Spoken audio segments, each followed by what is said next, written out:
Master, welcome back again to our channel. Panibagong araw, panibagong kabanata na naman ang pagsamasamahin natin ngayong araw na ito. At kung bago ka lang sa ating channel, please click the subscribe button and hit the notification bell para updated kayo sa ating mga susunod na videos. Huwag niyo po sanang skip yung ads natin dahil malaking bagay na po yun sa ating channel. So, simulan na natin ang ating kabanata ngayong araw na ito. Let's go! Kabanata 3061-3080. Kabanata 3061. Ang paksyon sa likod ni Zarain. Si Dr. Erebus at ang iba pa ay lubos na nagulat sa nangyari sa harap nila. Paano nabubuhay ang isang tulad nito? Sino siya? Saan siya galing? Ang lahat ng naroroon, pati na si Levi, ay nagsimulang mag-isip-isip, dahil hindi pa nila narinig ang isang taong tulad noon. Wala lang sense. Tiyak na narinig ko ang tungkol sa isang taong nagmamakaari ng napakaraming narinig. Higit pa rito, ang mga malilibot na iyon ay maaari lamang makuha mula sa mga pinaghihigpitang lugar. Kaya naman, tiyak na masagasaan ko siya doon. Pero ngayon, hindi ko lang narinig. Kaya saan nagmula ang lahat ng kanyang mga mali, na ngayon ay inilalagay sa harap ng lahat. Hindi lang ako makapaniwala dito. Kahit anong pilit ko sa utak ko, wala akong ideya. Sino siya? Dahil hindi nasagot ang sagot, ikinategorya lang siya ni Levi bilang isang hindi nilalang na maaaring pinakawalan ng mga pagbabago na muling enerhiya ng kakaibang pagbabangon, medyo katulad ng Ecclesiastic Order. Iyon lang ang naisip niyang paliwanag. Dahil hindi niya kilala kung sino ang mga ito, naguguluhan siya kung bakit parang may paghihiganti ang mga ito sa kanya. Damn it, bakit parang may mga kaaway kung saan-saan? F***6. Sa totoo lang, hindi malayo sa katotohanan ang haka-haka ni Levi. Kung ang Ecclesiastic Order ay kakaibang nilalang, ang misteryosong tao ay nahulog sa parehong kategorya, dahil sila ay mula sa Zarain. Upang maging tumpak, sila ang paksayon na kumokontrol sa Zarain. Sa ngayon, sa wakas ay nagpakita na sila kung saan ang una nilang aktibidad sa publiko ay ang gulo kay Levi. Pagkatapos ng lahat, mababa ang tingin nila sa mga pagsunod ni Levi. Sa simula pa lang nagkomento na sila gaano man kay Amon sa mga nakita si Levi, umaasa lang siya sa super spiritual na linya ng Ley sa South Pole. Ang linya ng Ley ay may pananagutan sa pagdadala ng kabutihan sa mundo, at lahat ng mga hinaharap ni Levi ay nangyayari dito. Tulad ng para sa bagong lumitaw na paksayon, sila ay nagmamay-ari ng isang super spiritual na linya ng Ley na sa anumang paraan ay hindi mas mababa sa isa sa South Pole. Sa ngayon, ang buong mundo ay nagbahagi ng isang super spiritual na linya ng Ley, habang ang paksayon na ito ay may isa sa kanilang sarili. Ito ay isang patunay kung gaano kalakas ang paksayon na ito. Para sa kanila, ang mga kristal na enerhiya at mahiwagang damo ay halos walang halaga. Sa totoo lang, ibinahagi nila ang damdamin ni Levi dahil sa walang limitasyong mga pangangailangan ng mga pangangailangang nasa kanilang pag-aari. Bilang resulta, maaari silang magmayabang gayunpaman gusto nila.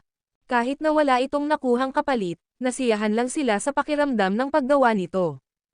Tulad ng para sa 8 mga item na kanilang napanalunan sa bid, wala silang aktwal na paggamit para sa mga ito. Sa pagtatapos ng auction, ipapakita lang nila ito kay Shield. Gayunpaman, nasiyahan sila sa proseso na mailagay si Levi sa kanyang lugar.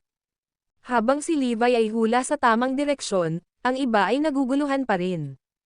Walang sino man ang may ideya sa pinagmulan ng misteryosong lalaki. At ngayon para sa ika-9 na item, patuloy ng host. Habang naghihintay ang lahat na magbid ang lalaki, bigla itong lumingon at nakangiting tumingin kay Levi. Ibibigay ko sa iyo ito. Sinadya niya iyon para lang kulitin si Levi. Matapos siyang sumulyak, inutusan ni Levi si Dr. Erebus na magbid at sa wakas ay nanalo ng item. Sa iba naman, masyado silang manhid sa mga pangyayari kaya walang nag-abalang makipagkompetensya. Maging si Idre ay ganoon din ang reaksyon. Hindi na kailangang magbid para sa bagay na iyon, dahil lahat ay nakatutok sa mahiwagang gamot ni Chad. Sa wakas, dumating na ang oras. Sa ilalim ng maingat na mga tingin ng lahat, isang grupo ng mga elite na mandirigma ang naglabas ng isang kahon na gawa sa kahoy. Boom! Biglang bumalot sa buong auction floor ang isang panggamot na halimuyak. Kahit na sila ay nasa panahon ng mga pagbabago na muling pagkabuhay ng enerhiya, ang lahat ay pinasigla pa rin ng amoy. Ang video na ito ay edited by Urban Storytelling. Kabanata 3062. Ang makalangit na kandado. Ito, kumulo ang dugo ng lahat sa tuwa nang dalhin ang kahon sa entablado. Ang mahiwagang gamot na ito ay kamangha-manghang. Hindi nakakagulat na maihahambing ito sa 10 Millennium Snow Lotus. Noong binanggit ni Chad na ito ay bahagyang mas makapangyarihan kaysa sa ordinaryong isa, sa totoo lang ay minamaliit niya ang katotohanan. Hindi talaga siya sigurado kung ano ang mahiwagang gamot at ang edad nito. Gayunpaman, kapag nakilala ito bilang 10 Millennium Snow Lotus, bigla itong naging lubhang mahalaga. Dahil dito, tumayo ang lahat at matiim na tumitig sa kahoy na kahon. Kung hindi dahil sa kaalaman na ito ay isang Kat-Anji tanging lihim na kahon ng Locke, lahat ay sumugod upang kunin ito. Maging si Levi ay nakaramdam din ng ganang gawin ito. Sa sandaling iyon, hindi na kailangang patunayan ang mahiwagang gamot, dahil ang halimuyak na ibinubugan nito lamang ay patunay ng katotohanan nito. Kasunod nito, nagsimulang bumilis ang paghinga ni Levi. Tama si Chad. Ang mahiwagang gamot ay sadyang nakakatakot.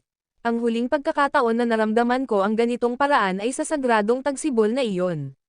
Ngunit ngayon, ito ay tila mas makapangyarihan kaysa doon. Kung makukuha ko ang aking mga kamay dito, sigurado akong kaya nitong gamutin si Forlivia. Sa sandaling iyon, napagmasdan ng lahat ang sikretong lockbox. Biglang nasabi ni Bruno, talagang galing sa Erudia ang kahon na ito. Sa katunayan, ito ay produkto ng nawawalang mahabang sining ng mga mekanismo na tinatawag na makalangit na lock. Dati, narinig ko ang aking lolo na nagsasalita tungkol sa isang lihim na kahon ng lock na ganito ang hitsura. Ang matagal nang nawawalang sining ng mekanismo ni Erudia. Nagdilim ang ekspresyon ni Levi. Kung ganoon, ang misteryosong paksayon na kumokontrol kay Chad ay dapat na Erudian. Dahil ito ay isang sining na matagal nang nawala mula sa Erudia, imposibleng angkinan ito ng ibang mga bansa. At saka, noong nalantad pa lang si Chad, na-control na siya bago isinapubliko ni Erudia ang kanyang presensya. Sa makatuwid, walang dayuhan ang makakaalam nito. Higit pa rito, kahit na si Daxon ay nalaman ang tungkol dito sa ibang pagkakataon. Dahil dito, ang lahat ng ebidensya ay tumutukoy sa katotohanan na ang paksayon na ito ay kabilang sa Erudia. Gayun din, napakahusay nilang konektado kaya't na-control nila si Chad sa oras na malaman ng The Cardinal Hall ang tungkol sa kanya. Kailangan ko talagang bigyan sila ng kredito para doon. Matapos pag-usapan ang bagay na iyon, nagpakawala ng buntong hininga si Levi. Gayunpaman, sa palagay ko ay walang masamang dugo sa pagitan nila at sa akin. Kaya naman, bakit nila ako kinukulit? Sa sandaling iyon, may magandang ideya si Levi kung ano ang kanilang pagkakakilanlan. Ang tanging nagawa na lang ay tanggalin ang kanilang mga maskara sa sandaling makuha na niya ang kanyang mga kamay sa mahiwagang gamot. Kung tutuusin, gusto niyang makita mismo kung sino sila. Samantala, si Cyrus naman ay patuloy na nakapikit. Kahit na ang grupong ito ay nagpapatakbo ng palabas sa ngalan ng ibang tao, mabilis niyang mapapansin kapag nakipag-ugnayan ang misteryosong paksayon. Ngayong lumabas na ang highlight ng event, napuno ng excitement ang lahat. Sa panahong iyon, ang lahat ng makapangyarihang paksayon na hindi lumahok kanina ay nag-aalaga na upang magbid. Gayunpaman, ang lahat ay natatakot pa rin kay Levi at sa misteryosong lalaki. Sa sandaling nagsimula silang magbid, ito ay naging sobrang nakakatakot na walang nang ahas na hamarang sa kanilang daan. At saka, kumikinang ang mga mata ng lalaking kumakatawan sa pangkat sa likod ni Zarain. Dahil walang nakapansin sa kanya kanina, itinuring niya ang lahat ng walang pakialam at walang pakialam kung gaano karaming resources ang ginastos niya. Ngunit ngayon, ang mahiwagang gamot sa wakas ay pumukaw sa kanyang interes. Dahil handa siyang gumastos ng malaki sa mga bagay na walang kabuluhan sa kanya, tiyak na hihigit pa siya sa isang bagay na gusto niya. Nang tumingin siya sa direksyon ni Levi, saglit na tinitigan siya ni Levi. Iyon ang panimula sa kapwa nila desperadong sinusubukang malampasan ang isa't isa. Gayunpaman, ang hindi inaasahang pag-unlad ay tinanggap ni Idre at Hydran, dahil pareho silang hindi gustong makita ni Levi na makuha ang kanyang mga kamay sa mahiwagang gamot. Sa kabila nito, umaasa silang may secure pa rin nila ito. Sa kasamaang palad, Ang hitsura ng misteryosong lalaki ay naging sanhi ng kanilang mga pagkakataon na gawin ito upang bumaba ng malaki. Gayunpaman, ang kanyang pakikilahok ay hindi sinasadyang mapipigilan si Levi na makuha din ito, na naaayon sa kanilang interes. Sa katunayan, hindi na nila kinailangan pang itaas ang isang daliri para masira ang mga plano ni Levi. Ang tanging downside ay hindi nila makuha ito para sa kanilang sarili. Everyone, quiet please, hudyat ng host na huminahon ang lahat. Kasunod nito, bumagsak ang katahimikan sa sahig habang ang lahat ay matamang nakatingin sa entablado. Ang video na ito ay edited by Urban Storytelling. Kabanata 363. Pinagbawalan si Levi sa pagbid. Para sa final item, I'm sure hindi na kailangan ng introduction. Gayunpaman, kung ang sino man sa inyo ay may hindi tapat na intensyon, tandaan na ang lihim na kahon ng lock ay hindi magbubukas ng walang susi nito. Higit pa rito, ang lock dito ay ang sinaunang makalangit na kandado ni Erodia, kung saan kailangan ng isang espesyalista para mabuksan lang ito. Kaya, ang pagnanakaw ng kahon mismo ay walang silbi, dahil kailangan mo pa rin ang tulong ng mga espesyalista. Hindi pa man nakakapagsalita ang host ay natigilan ang lahat ng naruroon. Hindi lamang hindi mabuksan ng isa ang kahon, ngunit kailangan ding harapin ng isa ang makalangit na kandado. Sa sandaling iyon, nagpalitan ng tingin sina Levi at Bruno, dahil nagkatotoo ang mga naunang komento ng huli tungkol sa lock. Kaya, mas natitiyak nila na ang pangkat na ito ay mula kay Erodia.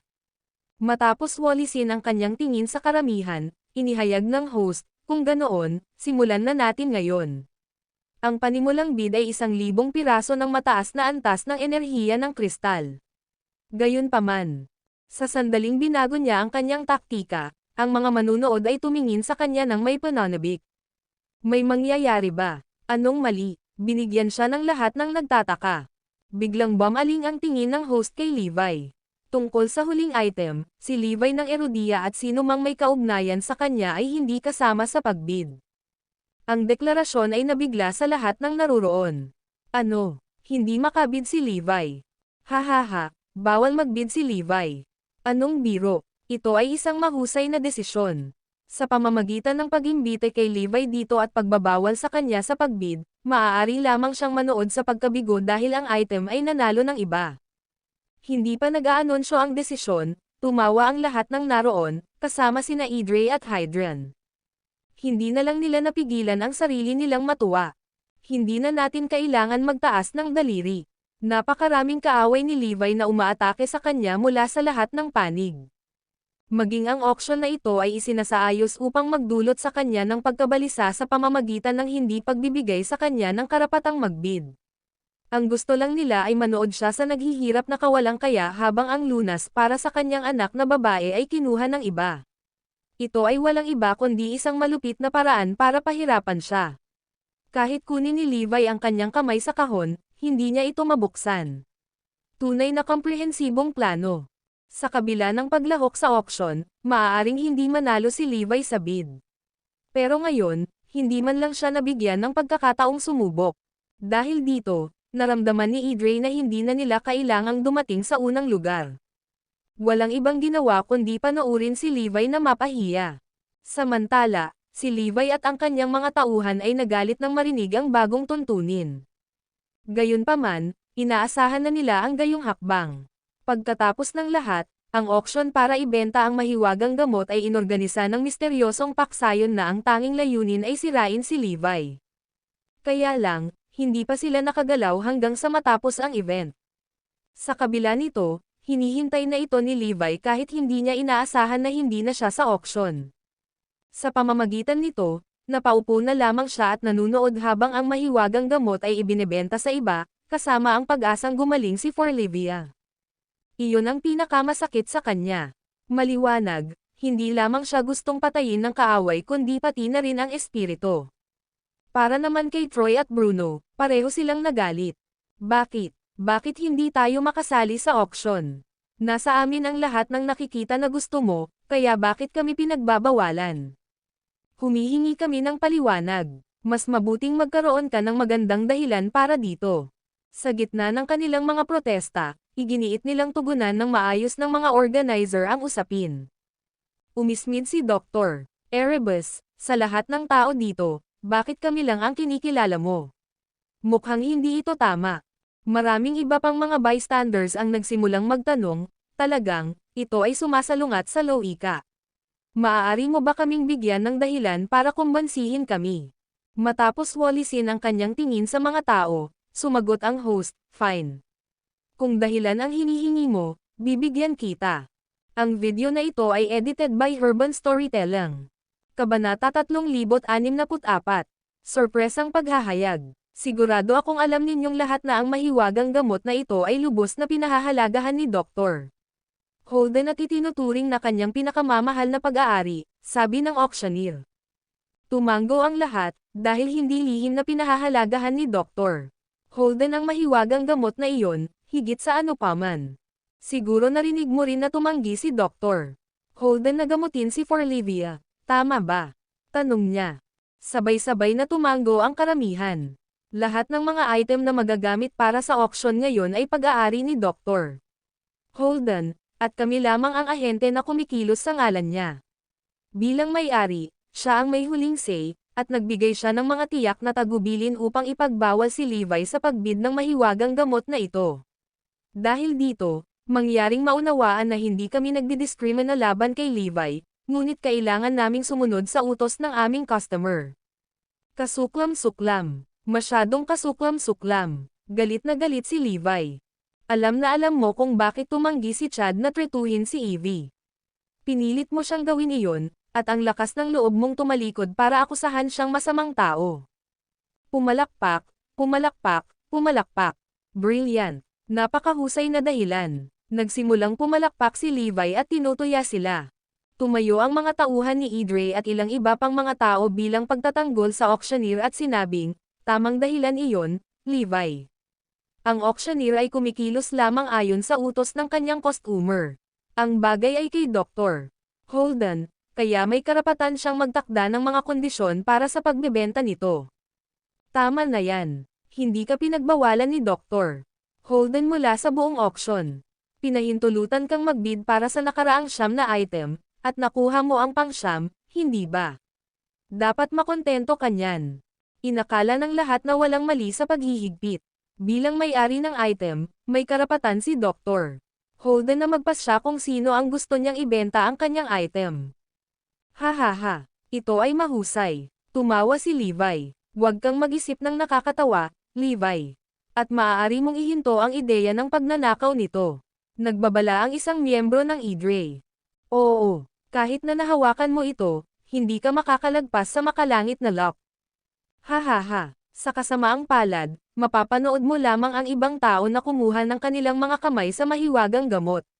Maaari mong kalimutan ang tungkol sa pagtanggal kay Forlivia ng kanyang lason.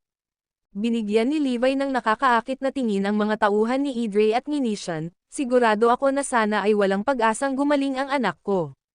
Tingnan natin kung hanggang saan ang mararating mo para matiyak iyon. Si Levi ay hindi desperado, dahil si Forlivia ay gumaling at malapit ng gumaling. Maaari niyang harapin si Idre sa susunod na yugto. Sa ngayon, naging duwag si Idre at ipinadala lamang ang kanilang mga junior member para manggulo. Wala pa sa kanilang mga pinuno ang nagpakita pa. Ay, tama na. Ang makalangit na kandado. Biglang naalala ni Levi ang kandado, at agad niyang nilinggan si Bruno at tahimik na nagtanong, may kilala ka bang makakapagbukas ng makalangit na kandado? Pwede kong subukang alamin. Alam kong may isang tao na maaaring gawin iyon. Maaaring alam ng taong may kaugnayan sa makalangit na lock at secret lockbox na binanggit ng lolo ko kung paano ito buksan. Dahil may pagkakataon na mabuksan natin ang makalangit na kandado, pagkatapos ay makuha natin ito. We watch them go through the show tapos aagawin ko sa kanila. Nagpasya si Levi na kukunin niya ang mahiwagang gamot na iyon, sa pamamagitan ng kawit o sa pamamagitan ng manloloko. Kung kailangan niyang magnakaw ng hayagan, gagawin niya.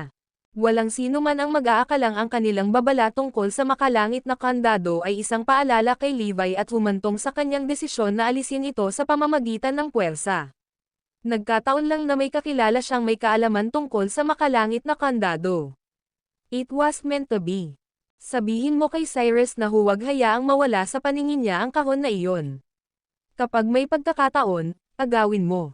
Utos ni Levi. Hindi umalis si Levi sa auction hall, dahil gusto niyang manatili at manood ng auction.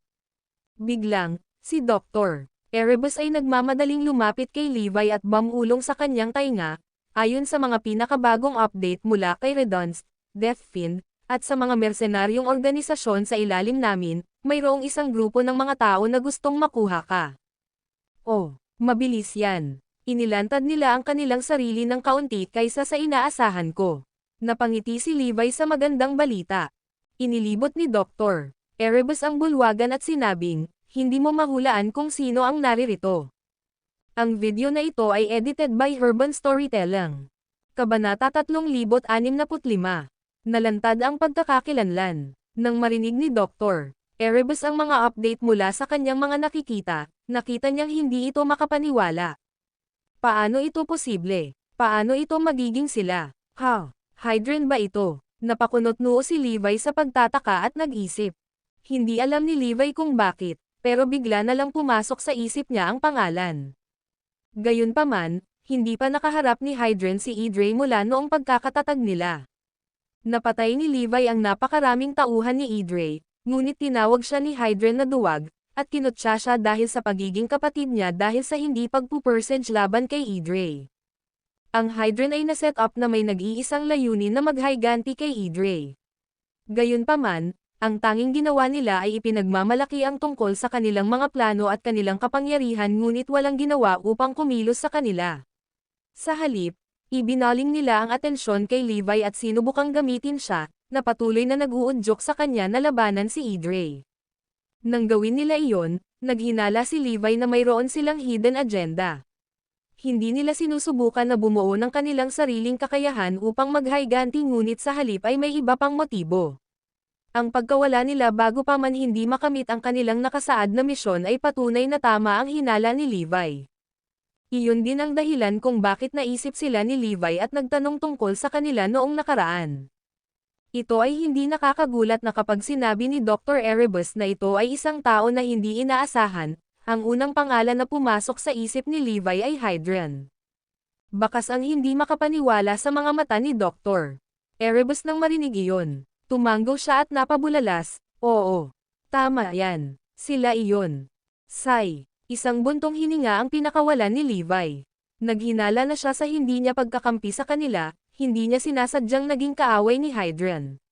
Sa kanila, kung hindi siya kasama nila, ibig sabihin ay laban siya sa kanila. Kung hindi ka lalaban kay Idre, kalaban ka namin. Gagawin namin ang lahat para pigilan ka sa pagpapagaling ng iyong anak. Naisip ni Levi na iyon ang pumasok sa isip ng mga pinuno ng Hydran. Nagalit si Dr. Erebus. Ang daming tanga, mga talunan. Wala silang pinagkaiba kay Idre. Huwag mong sabihin sa akin. Si Levi ay likas na nag-iisip ng iba, at si Dr. Erebus ay mabilis na nakumpirma ang kanyang hinala. Tama na. Nagpadala sila ng deity para sirain ang blood alteration record na ipinadala sa amin ni Redunst. Sila rin ang sumasabotahe sa aming mga pagsisikap na makahanap ng lunas para sa Forlivia, na ikinamatay ng maraming tao sa proseso. Noong ginawa namin ang aming pinakabagong alok para gantimpalaan ang sinumang makakapag-alis ng lason mula sa Forlivia, sinuportahan nila si Idre at pinigilan ang mga gustong lumapit para tulungan kami. Napakaraming inosenteng buhay ang napatay nila dahil doon. Isang malalim na buntong hininga ang pinakawalan ni Levi nang marinig ang sinabi ni Dr. Erebus. Hindi niya inaasahan ang isang tao na sa tingin niya ay kakampi na siya ng sasabotahe sa kanya. Hindi sumagi sa isip niya na si Hydran ay makikipagtulungan sa sarili nilang kalaban, si Idre. Akala ko si Idre ang kalaban mo. Paano mo mabibigyan ng kamay ang iyong pangunahing kaaway upang makuha ang kanilang mga layunin? Naguguluhan talaga si Levi sa mga galaw ni Hydran. Sila ay napakalakas ngayon, na may higit sa 100,000 miyembro. Ang bilang ng mga Diyos na mayroon sila ay maihahambing sa ilan sa mga superpower na iyon. Kailangang huminga ng malalim si Dr. Erebus para pakalmayan ang sarili bago siya makapagpatuloy. At alam mo ba kung saan nila nakuha ang lahat ng mga pag-aayos upang itayo ang kanilang sarili? Sa puntong iyon, malinaw na nabalisa si Dr. Erebus. Tiningnan niya si Levi ng diretso sa mata at sinabing, nakakabaliw ito. Sila ang nagdusa sa atin ng 10 Millennium Snow Lotus. Ano? Galit na sigaw ni Levi, at lahat ng tao sa kwarto ay napalingon sa kanya. Walang nakakita kay Levi na nawalan ng katinoan sa ganoong paraan. Gayunpaman, mabilis silang nag-iwas ng tingin at hindi siya pinansin, dahil inaakala nilang nagalit siya dahil pinagbabawalan siya sa auction. Oo, sila ang nanloko sa atin. Pagkatapos ay ginagamit nila ang kanilang ill-gotten resources para patatagin ang sarili nila. Galit na sumirit si Dr. Erebus, mahigpit na nakakuyom ang kanyang mga kamao. Hindi niya napigilan ang kanyang galit, naalala ang pagkabigo na kanilang naranasan. Ang video na ito ay edited by Urban Storytelling. Kabanata 366.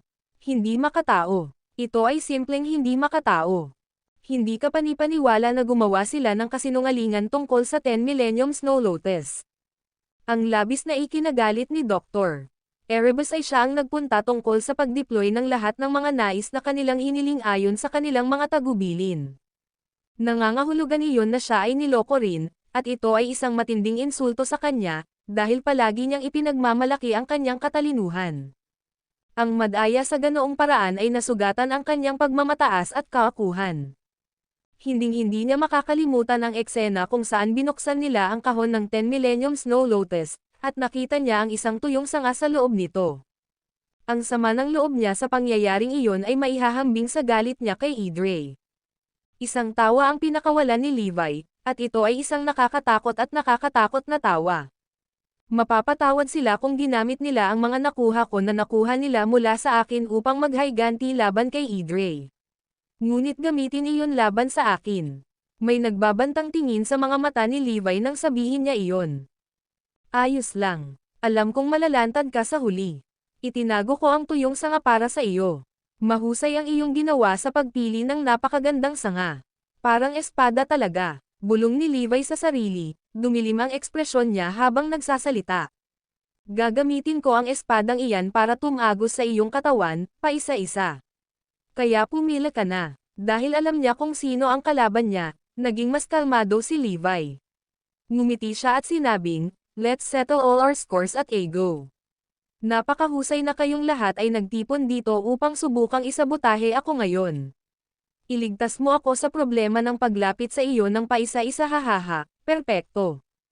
Muling nakakuha ng atensyon ng mga tao sa bulwagan ang malakas na ungol at mapang-uyam na tawa ni Levi, ngunit tulad ng dati, inakala nilang mapait lang ang reaksyon nito sa pagharang sa bidding. Natuwa ang mga undercover na lalaki mula sa Hydren nang makita nila ang reaksyon ni Levi. Akala nila ay galit na galit si Levi na siya ay walang magawang manood habang ang tanging lunas para sa kanyang anak na babae ay ibinibigay sa auction. Hindi nila alam na nakangiti si Levi dahil nakita na niya ang kanilang pakana at pinaplano ang kanyang paghihiganti. Dapat ba akong pumunta at bigyan sila ng isang piraso ng aking isip? Kahit papaano ay nababalaan na sila na malapit na sila sa wakas. Si Dr. Erebus ay galit at hindi na makapaghintay na makita silang matugunan ang kanilang kalunos-lunos na wakas. Umiling si Levi at sinabing, chill. Kailangan nating maging matyaga, mas magiging masaya na bigyan sila ng sorpresa. Paano ang mga mahiwagang tao na kumokontrol kay Chad?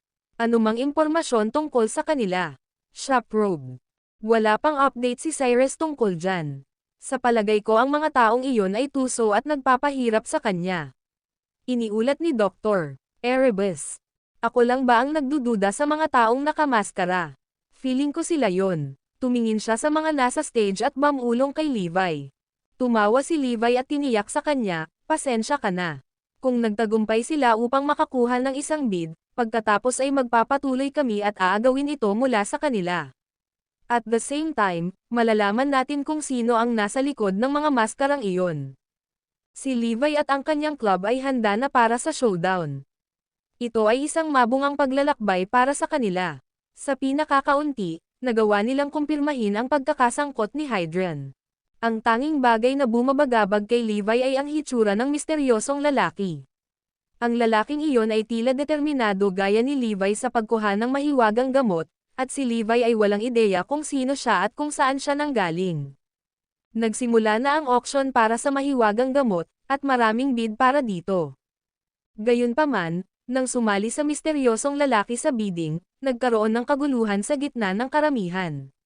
Siya ay agresibo sa kanyang pagbid at marami pang ibang potensyal na mamimili ang kailangang umatras, na hindi makatugma sa kanyang bid. Si Levi lang ang gumawa ng tumugma sa misteryosong lalaki sa kanyang pagbid, ngunit dahil si Levi ay pinagbabawalan mula sa round na iyon ng bidding, malinaw na ang lalaki ay magiging may-ari ng mahiwagang gamot. Si Levi ay hindi uupo nang walang ginagawa. Napatingin siya sa isa sa mga bidder na nakaupo malapit sa kanya, isang lalaki mula kay Walden. Nag-alok si Levi sa kanya, na nagsasabing, bibigyan ko siya ng walang pasubaling suporta para lampasan siya. Ang lalaki mula kay Walden ay kinuha ang kanyang alok ng walang anumang pag-aalinlangan at lumabas ng todo dahil sinabi ni Levi na ito ay walang kondisyon. 30,000 piraso ng enerhiya na kristal. Sigaw niya sa kanyang bid, na ikinagulat ng lahat ng naruroon. Ang naunang bid ng 25,000 piraso ng mga kristal na enerhiya ay nabigla sa lahat, at walang sino man ang umaasa na may mas na alok. Tutol. Minamanipula ni Levi ang bidding sa pamamagitan niya. Dapat ma-disqualify siya. Ang video na ito ay edited by Urban Storytelling. Kabanata 3067.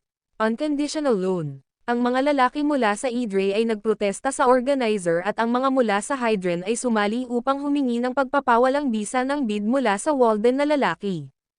Hindi rin napigilan ng misteryosong lalaki ang kanyang pagtutol. Mukhang hindi ito bagay, di ba?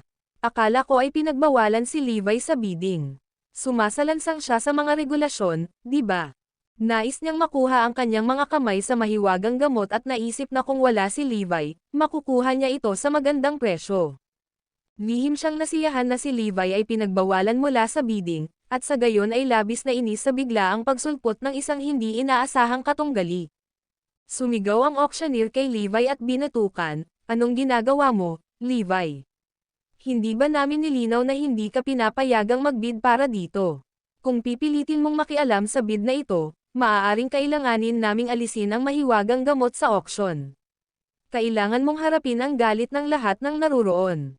Walang sino man ang maaaring sumang-ayon sa bantang iyon ng pag-withdraw ng mahiwagang gamot sa auction, kaya lahat ay bumaling upang bigyan ng pressure si Levi.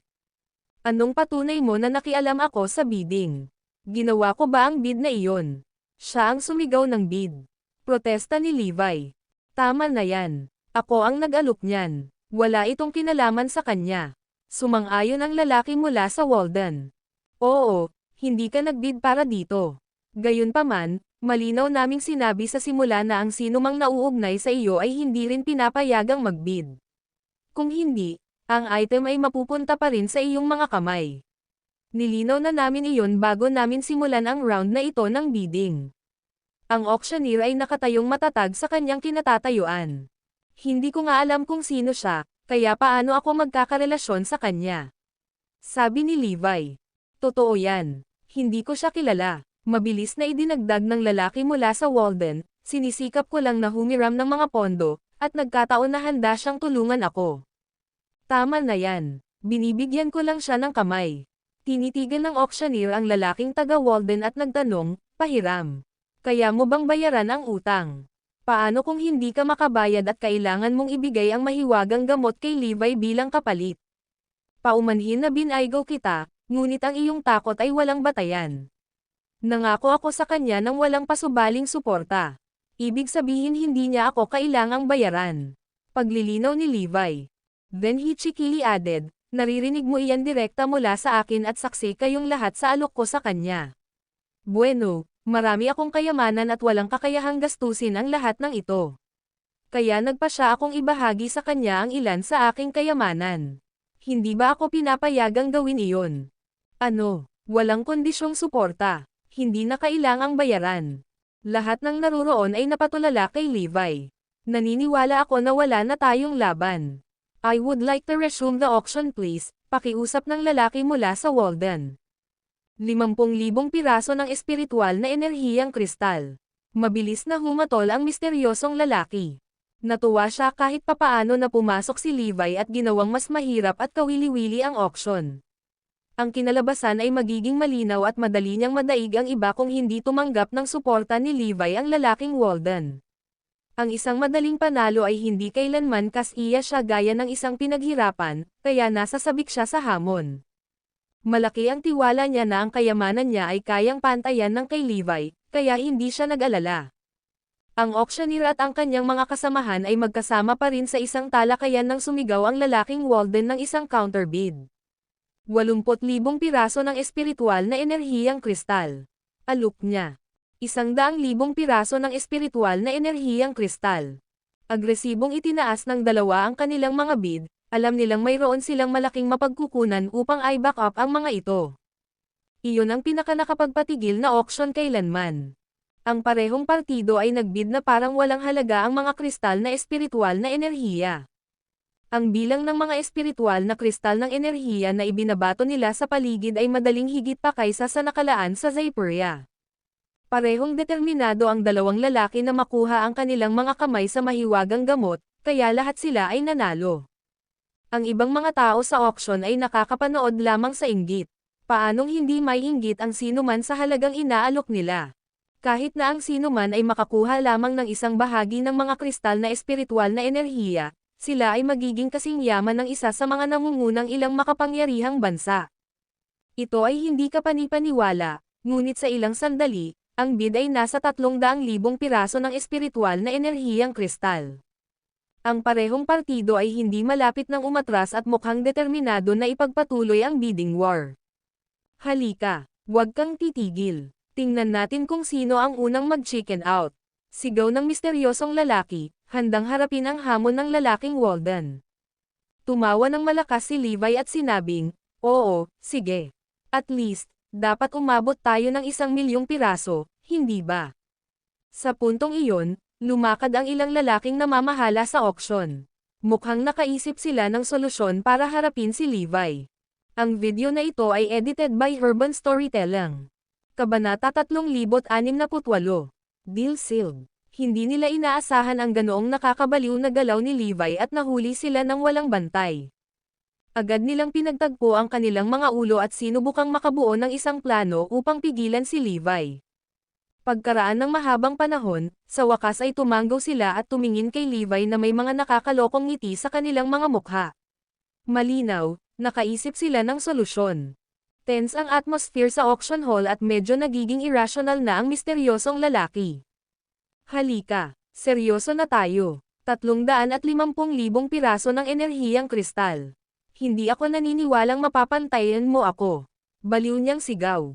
Walang dapat ikatakot ang lalaking Walden dahil sinabi ni Levi sa harap ng lahat na bibigyan niya siya ng walang kondisyong suporta. Higit pa rito, ilang sandali lang ang nakalipas, sinabi ni Levi na maaari siyang pumunta sa kahit 1,000,000 piraso ng enerhiya na kristal. Kaya alam niyang marami pa siyang simula upang magpatuloy. Kumpiyansa niyang itinaas ang kanyang kamay at sinabing, "Kung gayon hayaan mo akong mag-alok ng 400. Gayunpaman, bago niya matapos ang kanyang pangungusap, ang auctioneer ay pumasok at sinabing, "Magaling.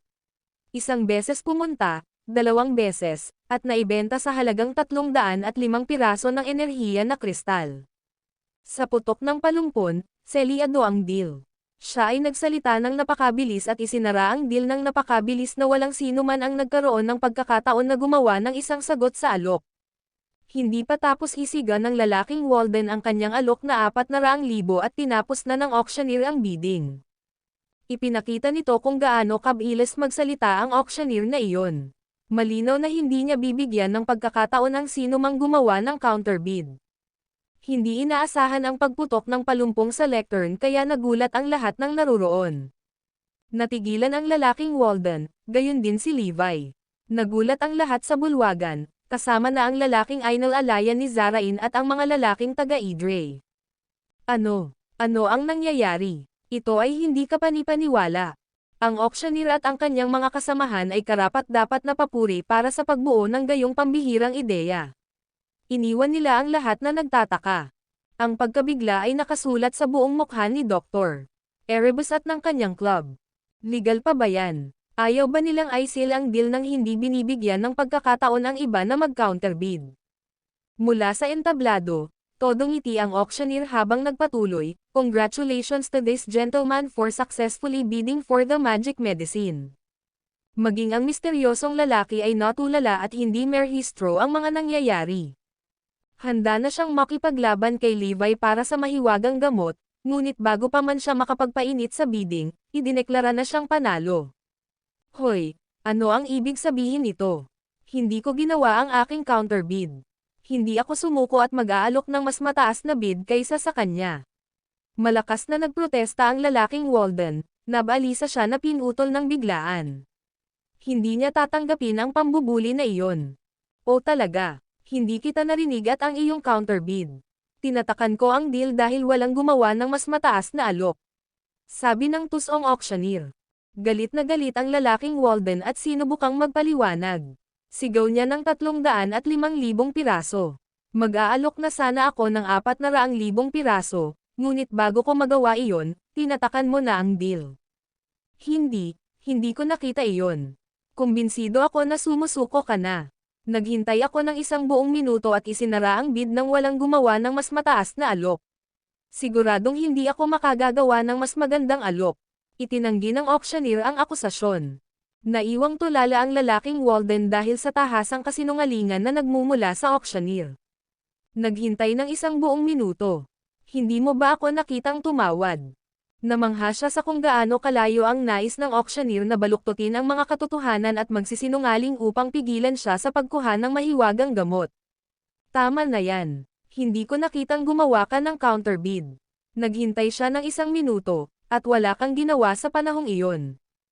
Totoo naman. Hindi namin nakita iyon. Narito kami sa entablado, at wala ni isa sa amin ang nakakita sa iyon na gumawa ng isa pang bid. Lumapit ang mga lalaking iyon mula kay Idre at Hydren at pumanig sa auctioneer at sa kanyang mga kasamahan. Maaari tayong maging saksi niyan. 1 buong minuto ang lumipas at walang gumawa ng mas mataas na bid. Noon lang niya isinara ang bid. Tama na yan. Itigil ang pagtatangkang makipagtalo. Saksi tayong lahat dyan. Walang hiya na tao. Oo, itigil mo na yang kalokohan mo. Halos lahat ng tao sa bulwagan ay pumanig sa auctioneer, at determinado silang tanggapin ang lalaking Walden ng pagkakataong magprotesta. Ang lalaking Walden ay naagrabyado, maling inakusahan bilang isang manloloko at isang pandaraya nang siya ay biktima ng kawalang katarungan. Sa kasamaang palad, siya ay nalampasan at walang paraan upang linisin ang kanyang pangalan. Ang video na ito ay edited by Urban Storytelling. Kabanata 3069. Walang kakayahang panonood habang naglalaho ang pag-asa. Hahaha. Hindi napigilan ni Levi ang tumawa ng malakas sa mga kalokohan ng mga kalaban niya. Hindi siya nagulat na gumawa sila ng lahat ng uri ng kasuklam-suklam na mga galaw upang makuha ang kanilang layunin. Totoo sa kanilang pagiging tuso, gagawin nila ang lahat para pigilan siya sa pagkuha ng kanyang mga kamay sa mahiwagang gamot. Gusto nila siyang mawalan ng pag-asa habang pinapanood niya ang mahiwagang gamot na lumabas mula sa kanyang maabot at nawawalan ng pag-asa na mailigtas ang kanyang anak na babae. Gayunpaman, si Levi ay hindi nahihirapan. Wala siyang balak magbid para sa mahiwagang gamot dahil naisipan na niyang agawin ito. Inakala ng lahat na hindi siya magnanakaw dahil ang mahiwagang gamot ay protektado ng makalangit na kandado, na inakala nilang hindi niya mabubuksan. Hindi nila alam na mayroon siyang nakakaalam tungkol sa makalangit na kandado at may pagkakataong mabuksan niya ito.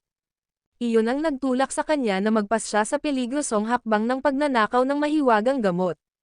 Kung nagawa niyang nakawin ito sa kanila, magkakaroon siya ng pagkakataong gamutin si Forlivia gamit ang mahiwagang gamot. Hindi siya susuko sa anumang pag-asa, gaano man ito kadilim. Pumalakpak, pumalakpak, pumalakpak. Nagsimulang pumalakpak si Levi at sumigaw, "Ang galing! Magaling! Sigurado akong sumasang-ayon si Mr. Garrison sa desisyon." Isang ngiti ang ibinigay sa kanya ng auctioneer at sinubukang kunin siya sa kanilang panig. Oo naman, talagang. Ngumiti sa kanya si Levi bilang ganti.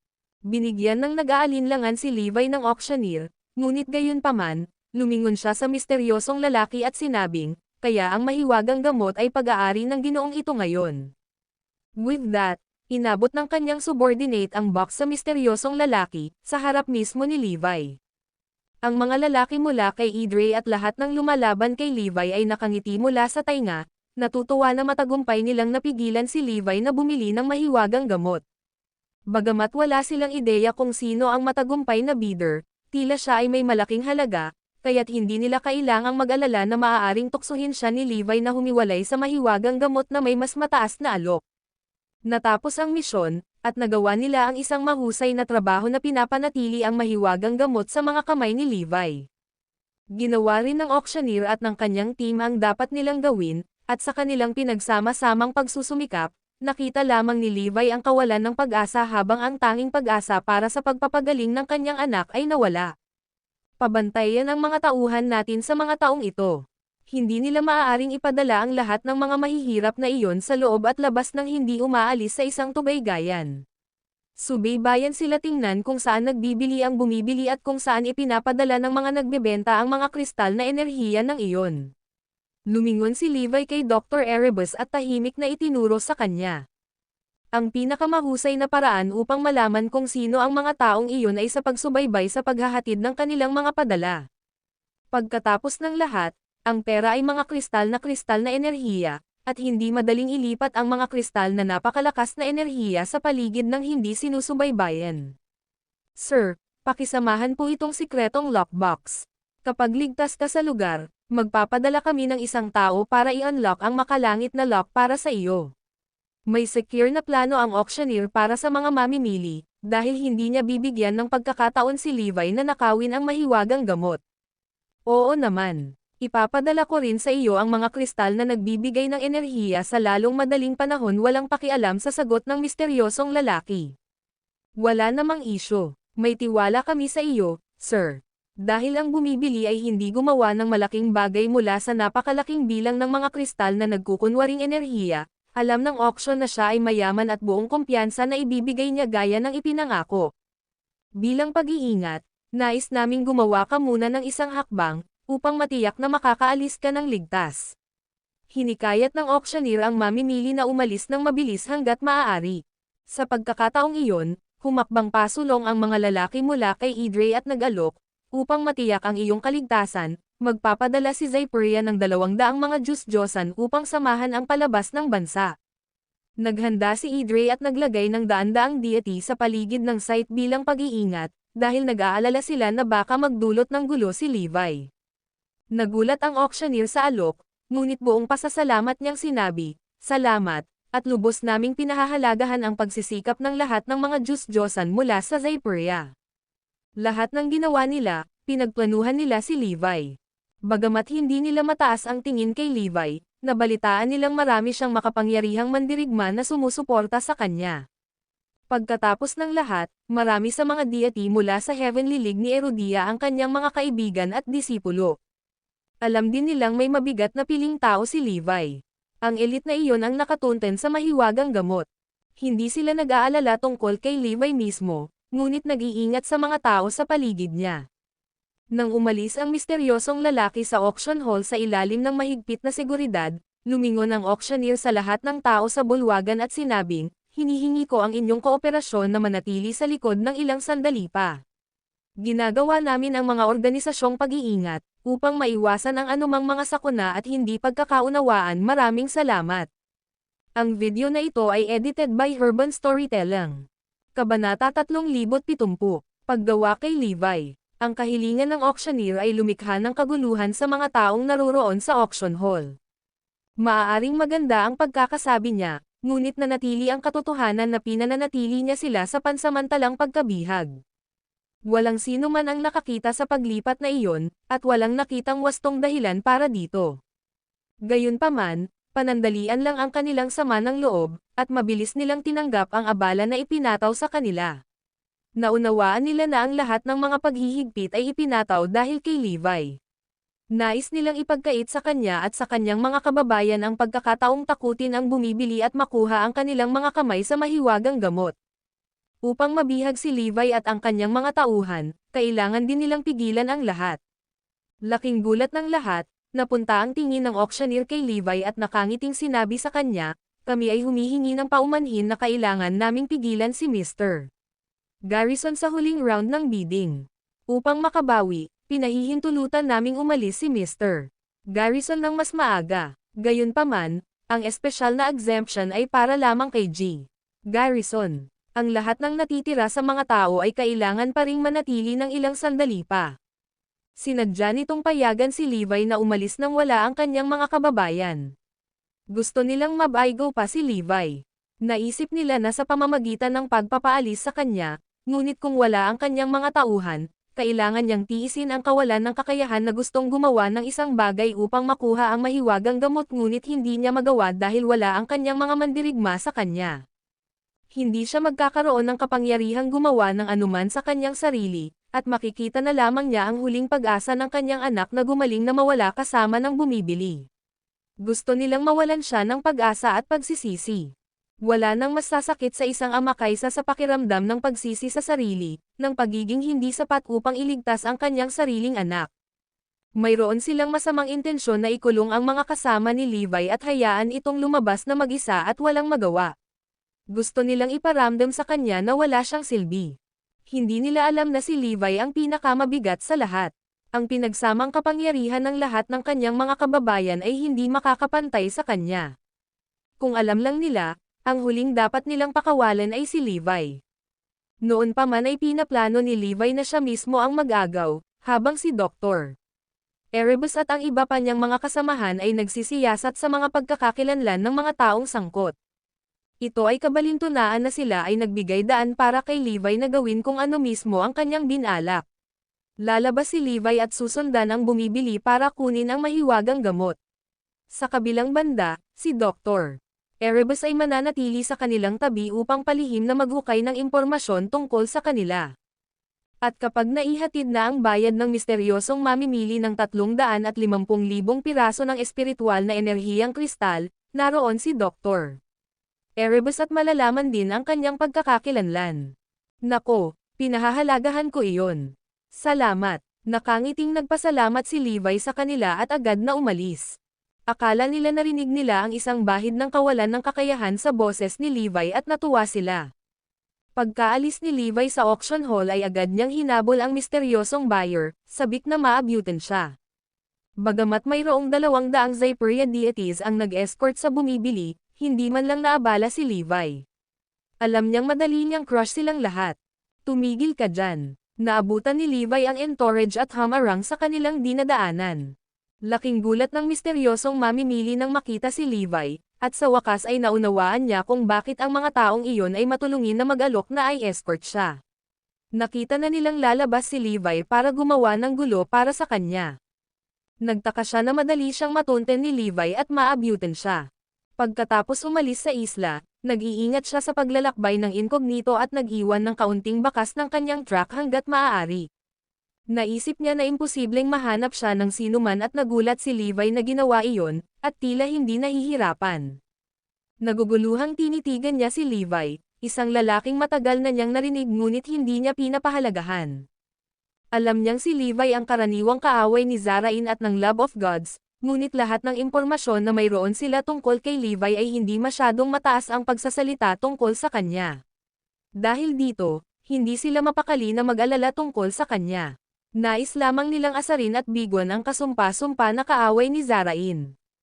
Gusto niyang ipakita kay Shield na ang lalaking pinag-isipan nila ay walang iba kundi isang mahinang laruan na maaari niyang paikutan sa kanyang mga daliri. Gayunpaman, nasira ng hitsura ni Levi ang dati niyang kumpiyansa. Nagsimula siyang maghinala na ang lalaking nasa harapan niya ay higit pa sa inaasahan nila. Magpakabait ka at ibigay mo sa akin ang kahon. Lumapit si Levi at gumawa ng tila casual na kahilingan. Natigilan ang lalaki at ang mga deities na iyon mula sa Zyperia sa walang pakialam na ugali ni Levi. Ano, gusto ba niyang magnakaw sa araw? Ngumiti ang misteryosong lalaki at nagtanong, protektado ito ng matagal nang nawawalang sining ng mekanismo ni Erudia. Sigurado ka bang maaari mong i-unlock ang makalangit na lock pagkatapos mong makuha ang kahon? Hindi ako sigurado, ngunit kukunin ko muna, sabi ni Levi. Ang video na ito ay edited by Urban Storytelling. Kabanata 3071. Walang babala na kinakailangan. Nakatitig pa rin ang lahat kay Levi na hindi makapaniwala at gulat na gulat sa tila walang muwang niyang kilos at pananalita. Sa tingin ko alam ko ang iyong pag-aalala. Sa tingin mo wala akong kailangan para hingin ang kahon, di ba? Bulong ni Levi. Whoosh! Sa susunod na sandali, isang malamig, nakakabulag na kislap ng liwanag ang lumitaw at nagliwanag sa buong lugar. Nagpakita ang Diyos na Crusher. Boom! Ang God Crusher ay nagpalabas ng nakakatakot na pagsabog ng enerhiya, at bago pa maisip ng sinuman kung ano ang nangyayari, ang lahat ng 200 mga Diyos-Diyosan ay sabay-sabay na nahulog, tinusok hanggang sa mamatay sa isang saksak. Bagamat mukhang napatay sila sa parehong hagod, ito ay isang ilusyon na epekto dahil sa bilis ng kidlat ng mga hampas ni Levi. Sa loob ng isang segundo, ang lahat ng 200 deity mula sa Zyperia ay sumabog sa ambon ng dugo at nawala sa harap mismo ng mga mata ng misteryosong lalaki. Natigilan siya nang makita ang 200 mga Diyos-Diyosan na sabay-sabay na inaalis, isang gawaing hindi inakala ng sinuman na posible. Simula nang iwan niya si Zarain, hindi na siya gaanong nag-alala kay Levi. Akala niya ay mahina si Levi na madali niyang lokohin. Higit pa sa kanya na si Levi ay nagtataglay ng gayong makapangyarihang mga kapangyarihan. Ang kapangyarihang ipinakita ni Levi ay maihahambing sa mga mula sa kanyang angkan, at mayroon silang super spiritual na linya ng lay. Paano naging posible na si Levi ay nagtataglay ng katulad na mga kapangyarihan? Nagsimula siyang magpanik, kahit na alam niyang mabigat ang sarili niya. Gayunpaman, ang kapangyarihan ay kamag-anak, at tiwala lamang siya na siya ay malakas kung ihahambing sa mga Diyos-Diyosan. Malinaw na si Levi ay isang liga sa itaas ng mga Diyos na iyon, at maihahambing sa kanyang sarili. Masyado niyang minamaliit ang kapangyarihan ni Levi. Hindi niya akalaing may iba pa maliban sa kanya at sa kanyang angkan na magtataglay ng gayong pambihirang kapangyarihan. Alam mo ba kung sino ako? Ang lakas ng loob mong magnakaw ng pag-aari ko. Lumuhad ka at humingi ng tawad, at maaari kong isipin na pabayaan ka. Ang mga mahiwagang taong iyon mula sa Zarain ay may napakalaking ego at isang napalaki na pakiramdam ng higit na kahusayan. Hindi niya alam kung ano ang takot at siguradong hindi niya maiisip na sumuko sa hiling ni Levi na ibigay ang mahiwagang gamot. Natawa si Levi sa hinihingi nitong lumuhad at humingi ng tawad. Ibigay mo ang mahiwagang gamot, pagkatapos ay maaari mong sabihin sa akin kung sino ka. Medyo na-curious si Levi at gusto niyang malaman kung sino ang lalaki at kung saan din siya galing. Gusto mong malaman ang tungkol sa akin. Sa tingin mo ba ay sapat ka para magtanong tungkol sa akin?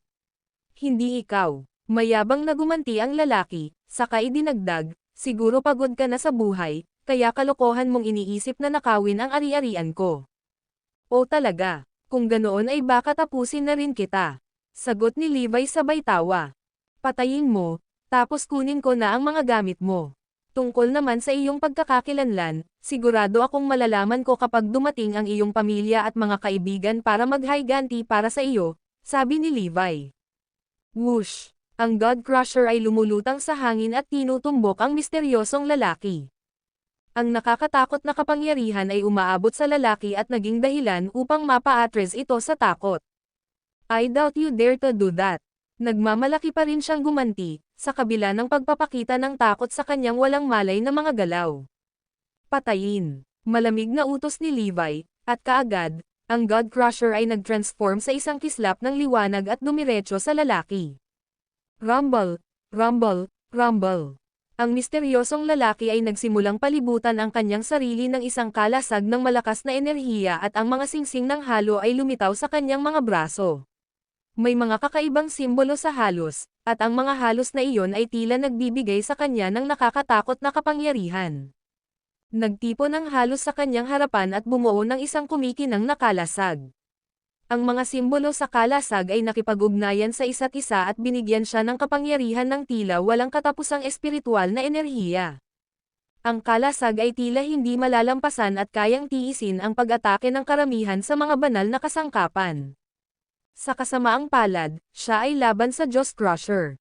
Walang kahirap-hirap itong tumagos sa protective glowing shield at dumiretso sa kanyang katawan. Ang kanyang katawan ay nagsimulang maglaho at magwatak-watak, naglaho sa manipis na hangin. Ang hindi makapaniwalang tingin sa kanyang mga mata sa mga huling sandali ay nagtaksil sa kanyang damdamin. Hindi niya inaasahan na papatayin siya ni Levi ng ganoon kadesidado nang walang anumang babala. He was only playing hard to get at handang sabihin kay Levi kung sino siya kung na-pressure siya. Gayunpaman, si Levi ay walang pasensya para sa gayong mga laro ng ego. Hindi mahalaga para sa kanya na malaman kung sino ang lalaki. Natitiyak niyang malalaman niya ito sa madaling panahon, direkta man sa lalaki o sa kanyang angkan sa hinaharap. Ang video na ito ay edited by Urban Storytelling. Kabanata 3072. Imbestigan si Shield. Walang magawa ang lalaki. Kung saglit lang naghintay si Levi, ibinunyag na niya ang kanyang pagkatao. Bagamat malakas ang kapangyarihang sumusuporta sa kanya, hindi siya kasing lakas ni Levi. Kaya naman, wala siyang mapagpipilian kundi ihayag ang sarili. Malamang hindi niya akalain na ang ginawa niyang gawa ay haantong sa kanya upang patayin si Levi. Matapos patayin ang lalaki, mabilis na lumipad ang sekretong lockbox sa mga kamay ni Levi. He remarked calmly, "I just wanted you to reveal your identity." Sarili mong kayabangan lang ang sinisisi mo. Matapos ayusin ang lahat ay umalis na si Levi. Walang sino mang maaaring mag-isip sa misteryosong tao at sa 200 Diyos ay mamamatay ng napakalungkot. Masyadong mabilis si Levi. Halos 10 minuto na siyang nakahabol sa kanila at pinatay silang lahat. Nag-ilusyon ang lahat na kalalabas lang ni Levi sa isla, kaya wala na siyang panahon para maabutin ang mga ito, pati na rin patayin sila. Pinakawalan lamang ng namamahala sa auction si Levi upang siya ay magdusa sa paghihirap nang makitang mawala ang pag-asa ng kanyang anak. Dahil dito, talagang binabantayan nila si Levi. Nang mawala si Levi sa sandaling umalis siya sa isla, iniisip ng lahat na nawala siya sa kanila. Nang magre-report na sila, dumating si Levi. Ang tagal ng panahon ay napakaikli kaya walang nakapansin dito. Pagkatapos ng lahat, naisip nila na walang magagawa si Levi sa napakalaking panahon. Wala na siyang panahon para alamin kung nasaan ang misteryosong lalaki, huwag na lang nakawin ang mahiwagang gamot at patayin siya. Si Levi ay nawala ng napakaikling panahon na walang sino man ang naghinala ng anuman. Kasalukuyang kinakalikot ni Levi ang sekretong lockbox, ngunit hindi siya naglakas loob na buksan ito ng puwersahan. Naisip niya na kailangan niyang kumuha ng isang kasanayan upang i-unlock ito. Bakit walang makalangit na kandado ang sinaunang manual na iniwan ng aking Panginoon? Kung hindi, kaya kong lutusin ito sa aking sarili. Ang mga kayamanang iniwan niya sa akin ay magagamit lamang sa nakaraang panahon. Ang mga bagay ay mabilis na nagbabago ngayon na hindi na sila magagamit. Sa palagay ko maaari ko lamang ilagay ang aking pag-asa sa taong binanggit ni Bruno. Sa isla, ang 330,000 mga kristal ng enerhiya ng 5 misteryosong lalaki ay dahan-daang dinadala. Ang mga cargo plane ay patuloy na lumalapag at lumilipad mula sa isla. Ano ito? Ang mga taong itinanam ni Levi sa isla sa lalong madaling panahon ay nakahanap ng ilang mga pahiwatig. Pagkatapos ng ilang investigasyon, napagtanto nila na ang malalaking cargo planes ay nagmula sa Shield sa Zarain. Higit pa rito, ang mga tauhan ng paghahatid ay pawang kay Shield. Naturally, ito ay kailangang imbestigahan pa. Itinago pa ng mga tauhan ang kanilang pagkakakilanlan. Kung hindi ito inimbestigahan ng mga tauhan ni Levi ng malinaw, magiging imposible para sa kanila na makahanap ng anuman. May kaugnayan ba kay Shield ang misteryosong lalaki na kasing dami ni Levi? Ito ay nagbibigay ng impormasyon. Nang si Dr. Erebus ay nagpahatid ng impormasyon kay Levi ng palihim, si Levi ay natigilan.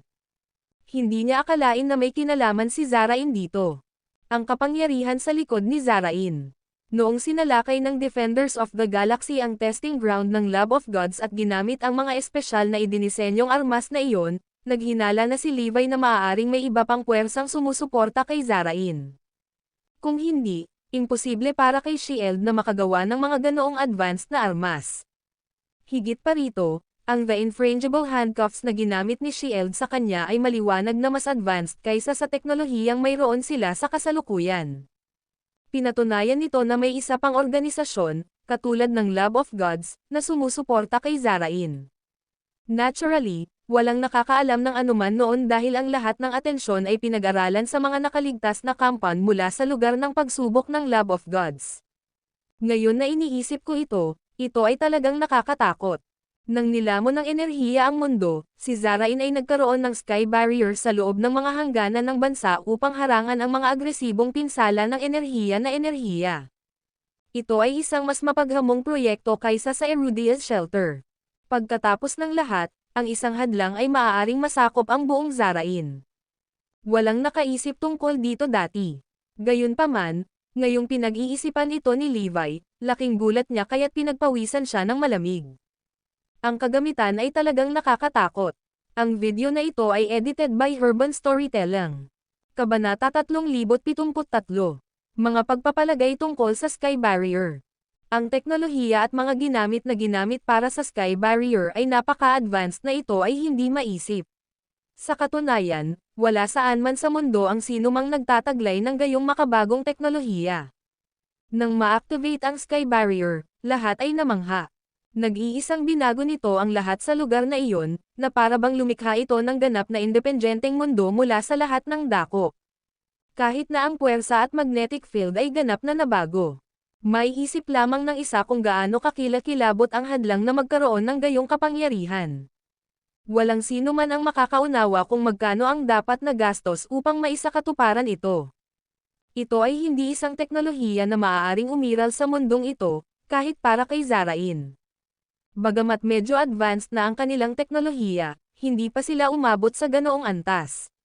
Ngayon, hinuhulaan ni Levi na ang panggatong na ginamit para i-activate ang Sky Barrier ay talagang nagbibigay ng enerhiya. Noong nakaraan, ang mga likas na enerhiya na mayroon ang mundo ay mga bagay na tulad ng mga sunstone. Gayunpaman, naniniwala si Levi na hindi maaaring gamitin ang mga iyon para i-activate ang Sky Barrier. Ang mga supply ng gasolina at enerhiya na ito ay walang kapasidad na i-activate ang mga kagamitan. Pinatunayan nito na may isa pang makapangyarihang puwersa na sumusuporta kay Zarain. Marahil, inaasahan na nila ang muling pagkabuhay ng enerhiya. Marahil, nakontrol na nila ang mga kristal na nagbibigay ng enerhiya. Ganun na daw ngayon. Dahil sa misteryosong taong iyon ay may kasing daming uri ng gaya ni at nagawang makipagkompetensya sa kanya hanggang sa huli, kailangan ni Levi na mayroon siyang sapat na maaayos. Higit pa rito, nahulaan ni Levi na ang mahiwagang organisasyong ito ay malamang na gumamit ng spiritual ley line para mabuhay.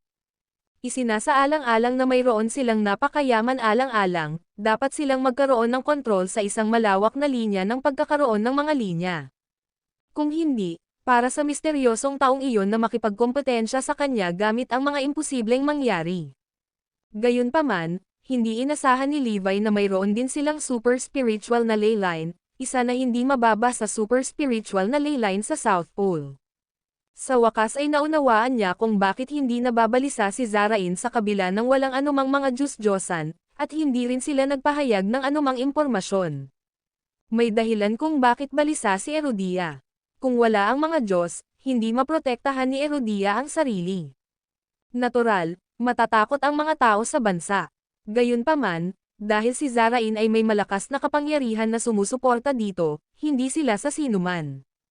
Nasa kanila ang lahat ng mga nakikitag ito at ang gumagawa ng mga ito. Kaya naman, hindi sila natakot sa mga Diyos-Diyosan. Haha, tumawa si Levi. Noong una, naisip niya na si Zyperia ang pinakamakapangyarihan. Hindi niya inaasahan na mas kilabot pa si Zarain. Biglang naalala ni Levi kung paano nawala sa isang iglap ng Sky Barrier na ginamit ni Zarain ang 18 arkanghel ng Sacroria. Maging ang kanilang kapangyarihan ay nalock ng kagamitang iyon. Kung ito ay ginamit ngayon, hindi sila matatalo. Dahil mapipigilan ng Sky Barrier ang mga deity na gumamit ng enerhiya, pinapagana ito ng mga deity na iyon ay mawawalan ng silbi. Ngunit dahil naglakas loob kang sumalungat sa akin, tiyak na tatapusin ko kayong lahat. Kapag napagaling ko na ang aking anak at nawasak ang parehong Zyperia at Idre, sinisinghiyutan ko kayong lahat. Ako ay palaging isang mapaghiganti na tao, kaya't hindi ko ililibre ang sinumang maglalakas loob na pantirya ako. Ang kanyang kasalukuyang layunin ay malaman kung paano buksan ang makalangit na lock. Tungkol naman kay Zarain, tatanungin niya si Blackhawk mamaya kung may mga update. With that, bumalik si Levi kay Erudia dala ang mahiwagang gamot. Samantala, nakakulong pa rin sa isla si Dr. Erebus at iba pa. Bagaman malaya silang nakakagalaw, hindi sila pinahintulutang umalis sa isla. Maaari lamang silang palayain pagkatapos na ganap na ligtas ang taong iyon. Gayunpaman, hindi sila tumigil sa pagsisiyasat sa pagkakakilanlan ng mga taong nakamaskara. Plano ni Dr. Erebus na alamin kung saan dinadala ang lahat ng mga pagbabagong ito. Naisip niya na hanggat matyaga silang naghihintay, tiyak na may matutuklasan sila. Kaya lang, nagpatuloy siya sa paghihintay. Di nagtagal, lumitaw ang mga tropang nagdadala ng mga hitsura. Sa gulat ni Dr. Erebus, nakilala niya sila. Ang video na ito ay edited by Urban Storytelling. Kabanata 3074. Ang Heavenly League ay kasangkot. Ang Digital God, Bruno, Troy, at iba pa ay namangha. Nagkataon lang, sila na. Kinikilala nila ang grupo ng mga tao bilang mga miyembro ng Erudia's Heavenly League. Lumalabas na sila ang narito upang maghatid ng mga mapagkukunan. Ito ay isang bagay na hindi inaasahan ng sinuman. Narito ang Erudia's Heavenly League para dalhin ang mga mapagkukunan. Nangangahulugan ba ito na ang auction ay talagang inorganisa ng Heavenly League para ipahiya si Levi? Imposible yon. Ang Heavenly League ay itinatag ng The Cardinal Hall, na ang mga miyembro ay lubos na pamilyar kay Levi. Paano ito magiging posible? Siguradong hindi sila iyon. Marahil, sila ay inatasan na gawin ito ng ibang tao. Baka nandito lang sila para maghatid ng resources at wala ng iba.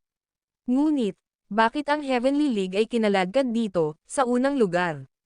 Sa una, binalak nilang hulihin ang lahat ng mga taong nakasuot ng maskara at punatin sila, ilantad ang mga ito. Gayunpaman, ngayong lumitaw na ang Heavenly League, binasura nila ang planong iyon.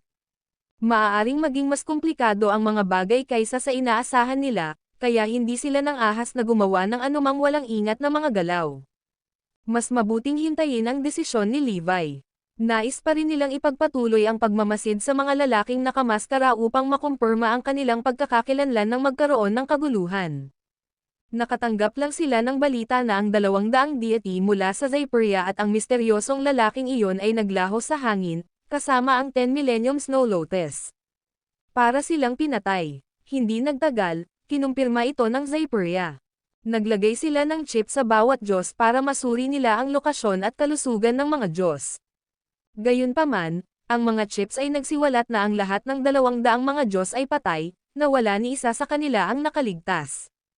Ibig sabihin lang nito ay namatay na rin ang misteryosong lalaki. Halatang halata na pinupuntirya ng umatake ang mahiwagang gamot. Natural, ang unang hinala ng lahat ay si Levi. Gayunpaman, dahil si Levi ay sinusubaybayan sa lahat ng panahon, imposible para sa kanya na gumawa ng anuman. Higit pa rito, ang dalawang iyon ay nasa magkaibang lokasyon. Mabilis, ilipat sila sa lalong madaling panahon. Sumiklab ang kaguluhan sa isla. Binilisan nila ang kanilang bilis sa pagdadala ng mga mapagkukunan upang maiwasan ang anumang hindi inaasahang pangyayari na maganap. Nang mapansin na may mali, mabilis na ipinaalam ni Dr. Erebus kay Levi. Nang marinig iyon ni Levi, nagulat siya. Ang Heavenly League ay nagdadala ng mga mapagkukunan. Si Levi, na nagkataong nasa Erudia, ay agad na nakipag-ugnayan kay Daxen. Matapos marinig ang kanyang sasabihin, si Daxen ay natigilan din. Hindi ako kailanman nagbigay ng anumang mga tagubilin sa kanila, higit na hindi naiintindihan sa kanila na ibalik ang mga sumusunod na tagubilin. Dahil tina-target ka na ng mahiwagang organisasyong iyon, paano ako makikipagtulungan sa kanila? At saka, hindi ko nga alam kung sino sila. Natarante si Daxen. Kahit na ang Heavenly League ay itinatag ng The Cardinal Hall, hindi si Daxen ang taong namamahala. Sa halip, si Edmund iyon. Dahil si Edmund ang pinakamakapangyarihang Diyos sa Erudia, mas mabuti para sa kanya na pamunuan ang Heavenly League. Pagkatapos ng lahat, ito ay isang edad kung saan ang pinakamalakas ay naghari. Kung sino man ang kukuha ng posisyong iyon, walang makukumbansi. Tumawa si Levi. Well, wala akong maisip na posibleng dahilan kung bakit ka nakikisali sa kanila. Nagdududa sabi ni Daxen, hindi ko alam kung desisyon ng anak ko o hindi. Magtanong tayo sa paligid. Ito ay isang seryosong isyo, kaya dapat nating makuha ang ilalim nito. Sige, gawin natin ito ng mabilis. Marahil, Wala itong kinalaman sa kanya, sang-ayon ni Levi. Naalala niya kung paano sinubukan ng mga puwersang iyon tulad ng Black Sky Union na bawiin ang kanyang mga likas. Noon, tila may nag-leak ng ilang impormasyon mula sa Heavenly League at na-distract ang Asher Dragon at iba pa. Posibleng tulungan ang salarin sa mahiwagang organisasyon na pinupuntirya si Levi. Hindi niya lang alam kung sino ang taong iyon. Ito ay kailangang imbestigahan ng malinaw. Dahil nasa Erudia si Edmund, agad siyang nahanap nina Levi at Daxon. Hiniling ni Daxon, Edmund, pinadala mo ba ang iyong mga tauhan upang makipagtulungan sa mga tagalabas? Ang Heavenly League ay nagpunta na sa isla para ibalik ang mga kristal ng enerhiya na enerhiya. Ang video na ito ay edited by Urban Storytelling. Kabanata 375. Si Edmund ba talaga? Noong una, inakala nilang dalawa na walang pakialam si Edmund sa lahat ng ito. Sa kanilang pagtataka, gayunpaman, direktang inamin niya ito, oo, inayos ko ito. Labis na namangha sina Levi at Daxon. Si Edmund talaga. Si Levi ay nalulula sa kaguluhan ng emosyon. Si Edmund ba talaga? Siya ba ang kumokontrol kay Chad? Hindi naman siguro siya yon, di ba? Pero inamin niya. Ikaw, B***starred ka. Paano mo magagawa ang isang bagay na iyon? Sigaw ni Daxon. Hindi niya akalain na si Edmund pala ang nasa likod ng lahat ng ito at tahasan niya itong aaminin. Hinding-hindi niya inaasahan sa loob ng 1,000,000 taon na magiging kasangkot dito ang kanyang anak. Hindi kaya si Edmund ang utak na pinag-uusapan ni Levi? Nakatitig kay Edmund, nagtanong si Levi, inutusan mo ba si Chad na labanan ako? Ikaw ba ang nag-organisa ng auction para kalabanan ako? Nang marinig iyon ay natigilan si Edmund. Ano? Hindi, wala akong ideya sa lahat ng iyon. Umiling siya. Kung gayon, bakit mo ipinadala ang Heavenly League para dalhin ang mga kristal na espiritual na enerhiya? Alam mo na ang tungkol sa auction na ito noon pa, tama. Huwag mong sabihin sa akin na wala itong kinalaman sa iyo. Tiyak na kilala mo ang mga taong iyon. Tanong ni Levi. Alam ko ang tungkol sa auction, pero hindi ko alam kung sino talaga ang nasa likod nito. Isang misteryosong tao ang nakipag-ugnayan sa akin at sinabing ang lahat ng mapagkukunan sa auction na ito ay ibibigay sa Heavenly League. Noong una, hindi ako naniwala sa kanila. That is until they transported the first batch of resources to me, paliwanag ni Edmund. Nagpalitan ng tingin sina Levi at Daxon. Hindi ito ang inaasahan nila. Ang lahat ng mga mapagkukunan sa auction ay ibibigay sa Heavenly League. Wala akong pakialam kung ano ang layunin nila. Dahil ibinibigay nila ang mga mapagkukunan sa Heavenly League nang hindi hinihiling sa amin na gumawa ng anuman, bakit ako tatanggi? At saka, tinanong ko na rin sila kung bakit nila ito ginagawa. Ang kanilang sagot ay napakasimple, gusto nilang magkaroon si Erudia ng higit pang mga Diyos-Diyosan upang ito ay lumakas. Iyon lang ang gusto nila. Natigilan sina Levi at Daxon sa sagot ni Edmund. Ito. Dati nang nahulaan ni Levi na ang organisasyon ay mula sa Erudia. Mukhang tama ang hula niya. Ibinigay nila sa Heavenly League ang mga mapagkukunang iyon upang si Erudia ay makabuo at makalikha ng higit pang mga Diyos. Ito ay talagang mahihinuha sa simula pa lamang. Kung ayaw nilang umunlad si Erudia o magkaroon ng kahit anong mga Diyos-Diyosan, matagal na sana nilang pinigilan si Chad sa halip na hayaan siyang lumikha ng napakaraming Diyos para kay Erudia. Ibig sabihin, si Levi lang ang pinupuntirya ng mahiwagang organisasyon, at hindi ang iba. Higit pa rito, nais nilang maging mas malakas si Erudia. Ang paghiling sa Heavenly League na dalhin ang mga mapagkukunan ay nagpatunay lamang sa hulang ito. Ito, isang walang magawang tingin ang bumungad sa mukha ni Daxon. Hindi na niya matukoy ang pagitan ng kaaway at kaibigan. Ang mahiwagang organisasyong ito ay halatang tinutulungan si Erudia. Kaya bakit ganoon ang target nito kay Levi? Anong klaseng sama ng loob ang mayroon sila kay Levi? Hindi ko talaga moari, may malapit ba sa amin? Ngunit tila walang sino man ang may sapat na kakayahan upang gawin iyon. Si Levi naman, lalo siyang naguluhan. Sino kaya ito? D***man ito. Wala akong natatanda ang gumawa ng anumang bagay na makakaasar sa isang tao hanggang sa ganito. Bakit hindi na lang nila ihayag ang kanilang mga sarili ng lantaran? Noong una, Gusto ni Levi na tanungin si Daxon kung alam niya ang tungkol sa makalangit na lock, ngunit tila dapat niyang itago ang tanong sa sarili niya ngayon. Pero hindi dahil wala siyang tiwala kay Daxon. Natatakot lang siya na baka malaman ng iba na nasa kanya ang mahiwagang gamot. Sa sandaling iyon, ang tropang nagdadala ng unang batch ng mga kristal na espiritual na enerhiya mula sa isla ay bumalik. Mayroong halos kalahating milyong mataas na kalidad na mga kristal na espiritual na enerhiya sa kabuuan. Ang mga mata ng lahat ay kumikinang sa pananabik nang makita ang mga kristal. Ang mga mapagkukunang ito ay maaaring gawing mas makapangyarihan si Erudia. Mas lalong bumilis ang paghinga ni Daxon. Ito ay maraming mapagkukunan.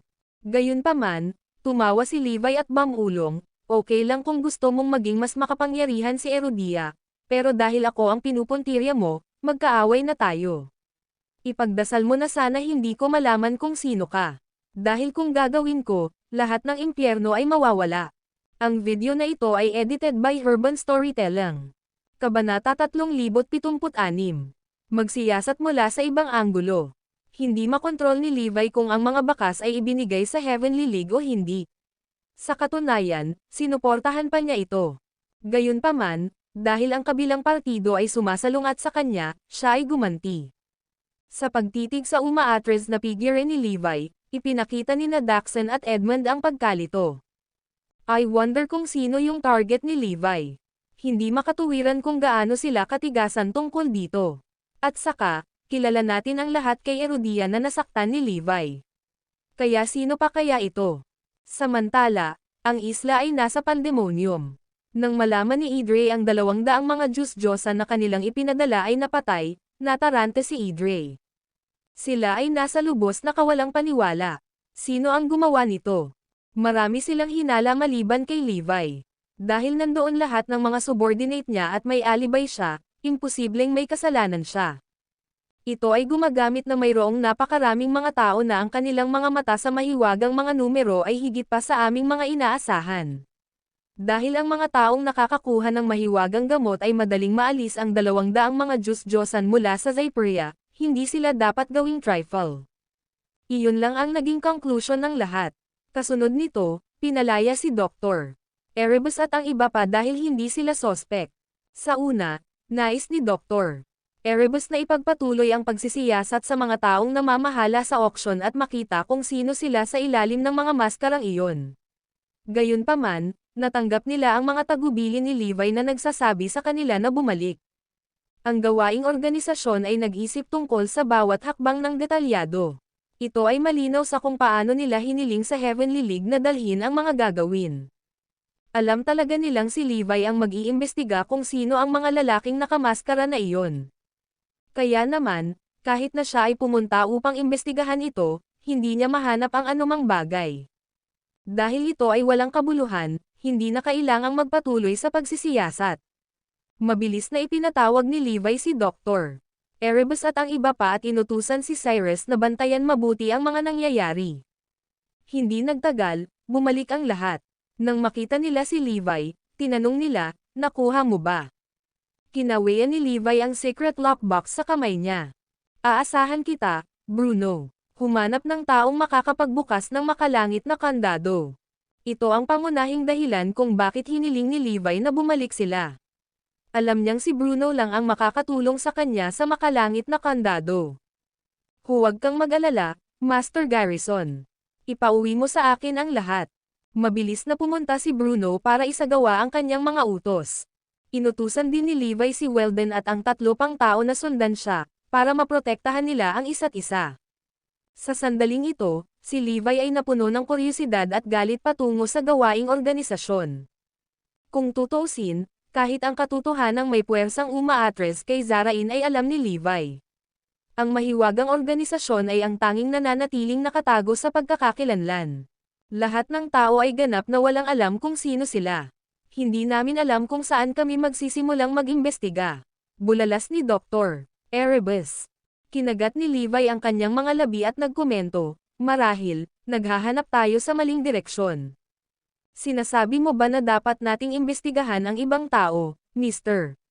Garrison? Tumanggaw si Levi. Bakit hindi natin simulan sa background ni Chad? Hindi naman siya naging miracle doctor out of nowhere, diba? Dahil umampun siya ng alias, siguradong hindi siya isang simpleng tao. Kung malalaman natin ang background niya, baka may koneksyon ito sa misteryosong organisasyon. Hindi lang nila pinansin noon dahil wala naman siyang ibinunyag. Ngayong nagawa na niya iyon, pinuntirya agad nila ako. Pagkatapos sabihin iyon ni Levi, lahat ay nagkaroon ng biglaang paghahayag. Totoo yan. Dapat nating imbestigahan ang bagay na ito mula sa ibang anggulo. Tuloy-tuloy lang ang pagdami ng mga kaaway ko. Pagkatapos gumaling si Evie, tiyak nakakatok ako sa bawat pintuan nila. Isang malamig na kislap ang sumilay sa mga mata ni Levi. Samantala, nakatanggap lang sina Smythe at Neil mula kay Shield ng balita tungkol sa pagkawala ng misteryosong lalaki. Ang lalaking iyon talaga ang mensahero sa pagitan nila at ng organisasyong sumusuporta sa kanila. Hindi na niya napigilan ang sarili, pumunta siya para kalabanan si Levi at nauwi sa pagkamatay. Lahat ng 200 deity mula sa Zyperia ay pinatay at ang mahiwagang gamot ay ninakaw. Siguradong patay na rin ang sugo. Takot na bulalas ni Smythe. Ipaalam natin kaagad sa kanila. Sabi ni Neil. Kahit na ang lalaking iyon ay kanilang sugo, mayroon pa rin silang iba pang paraan upang makipag-ugnayan sa mga puwersang sumusuporta sa kanila sa panahon ng kagipitan. Ngayong namatay na ang sugo, agad silang nagpadala ng mensahe sa organisasyong iyon. Ang video na ito ay edited by Urban Storytelling. Kabanata 3077. Pinatay ko ang mga taong iyon. Para sa kanila, isa itong mapangwasak na balita, parang gumuho ang langit. Hindi lamang isang buong crew ng 200 Diyos ang napatay, ngunit ang mahiwagang gamot ay ninakaw din. Ang masaklap pa ay ang katotohanang walang nakakaalam kung sino ang salarin. Higit pa rito, ang paggamit nito ay may kinalaman sa pinakamakapangyarihang puwersa sa nakaraan at pinakamakapangyarihang puwersa sa kasalukuyan. Parehong nakaranas ng malaking pagkatalo. Di nagtagal, naglabas ng misyon ang organisasyong sumusuporta sa kanila, upang malaman kung sino ang salarin sa lalong madaling panahon. Black Hawk, kailangan kong pumunta ka at imbestigahan ito kaagad. Maging mabilis hanggat maaari, utos ni Smythe. Pinakilos ang lahat ng miyembro ni Shield. Bagaman maaaring hindi sila ang pinakamalakas, sila ay nangunguna sa paghahanap ng impormasyon. Hanapin natin si Levi. Ang unang taong naisip ni Black Hawk ay si Levi. Bagamat naniniwala sila na hindi si Levi ang may kasalanan, naisip nila na malamang ay may kinalaman ito sa kanya. Kung tutuusin, parang laging nasa gitna si Levi sa tuwing may nangyayaring kakaiba. Kaya naman, hinanap muna ni Black Hawk si Levi. Nang makaharap si Levi ay natigilan ang huli. At dito ko balak hanapin sila, but they ended up to come to me instead. Narinig mo na ba ang tungkol sa mahiwagang gamot sa Erudia na ninakaw? Tanong ni Black Hawk. Oo, tumanggo si Levi. Well, nandito ako para alamin ang mga detalye mula sa iyo, paliwanag ni Black Hawk. Diretso itong inamin ni Levi, ako ang pumatay sa mga taong iyon at nagnakaw ng mahiwagang gamot. Paano ito? Ano, muntik nang mahulog ang Black Hawk sa lupa. Inamin niya lang. Ganun lang. Hindi ba niya susubukan at itatanggi ito? Naroon sila upang mangalap ng higit pang impormasyon, ngunit sa halip ay hinahanap nila ang salarin. Ganyan ka pa rin kalakas. Takot na tanong ni Black Hawk. Bago ang muling pagkabuhay ng enerhiya, si Levi ay walang kapantay. Kaya niyang patayin ang sinuman sa isang suntok. Gayunpaman, sa napakaraming Diyos sa paligid ngayon, imposibleng gawin iyon ni Levi. Kung tutuusin, wala man lang siyang kahit katiting na mataas na enerhiya na bumabalot sa kanya. Kumunat ang noo ni Black Hawk. Kaya paano siya magiging napakalakas pa rin? Ano sa tingin mo? Tumawa si Levi. Noon lang napagtanto ni Black Hawk na hindi maarap ang kapangyarihan ni Levi. Katulad ng kakayahan na sumusuporta kay Zarain, nananatili pa rin ang kapangyarihan ng lalaki anuman ang panahon noon. Parehong partido ang uri na mangibabaw pa rin sa mundo kahit anong oras. Alam mo, papunta na talaga ako para hanapin ka nang kumatok ka sa pintuan ko. May malakas na puwersang sumusuporta kay Zarain, tama ba ako? At ang taong napatay ko ay bahagi ng mga puwersa, banggit ni Levi. Tumanggo si Black Hawk, kamakailan ko lang nalaman. Lumalabas na mula ng itatag ang Zarain, palaging may makapangyarihang pag-iral na sumusuporta sa bansa. Tumanggaw si Levi. Sa totoo lang, tulad ng hinala ko.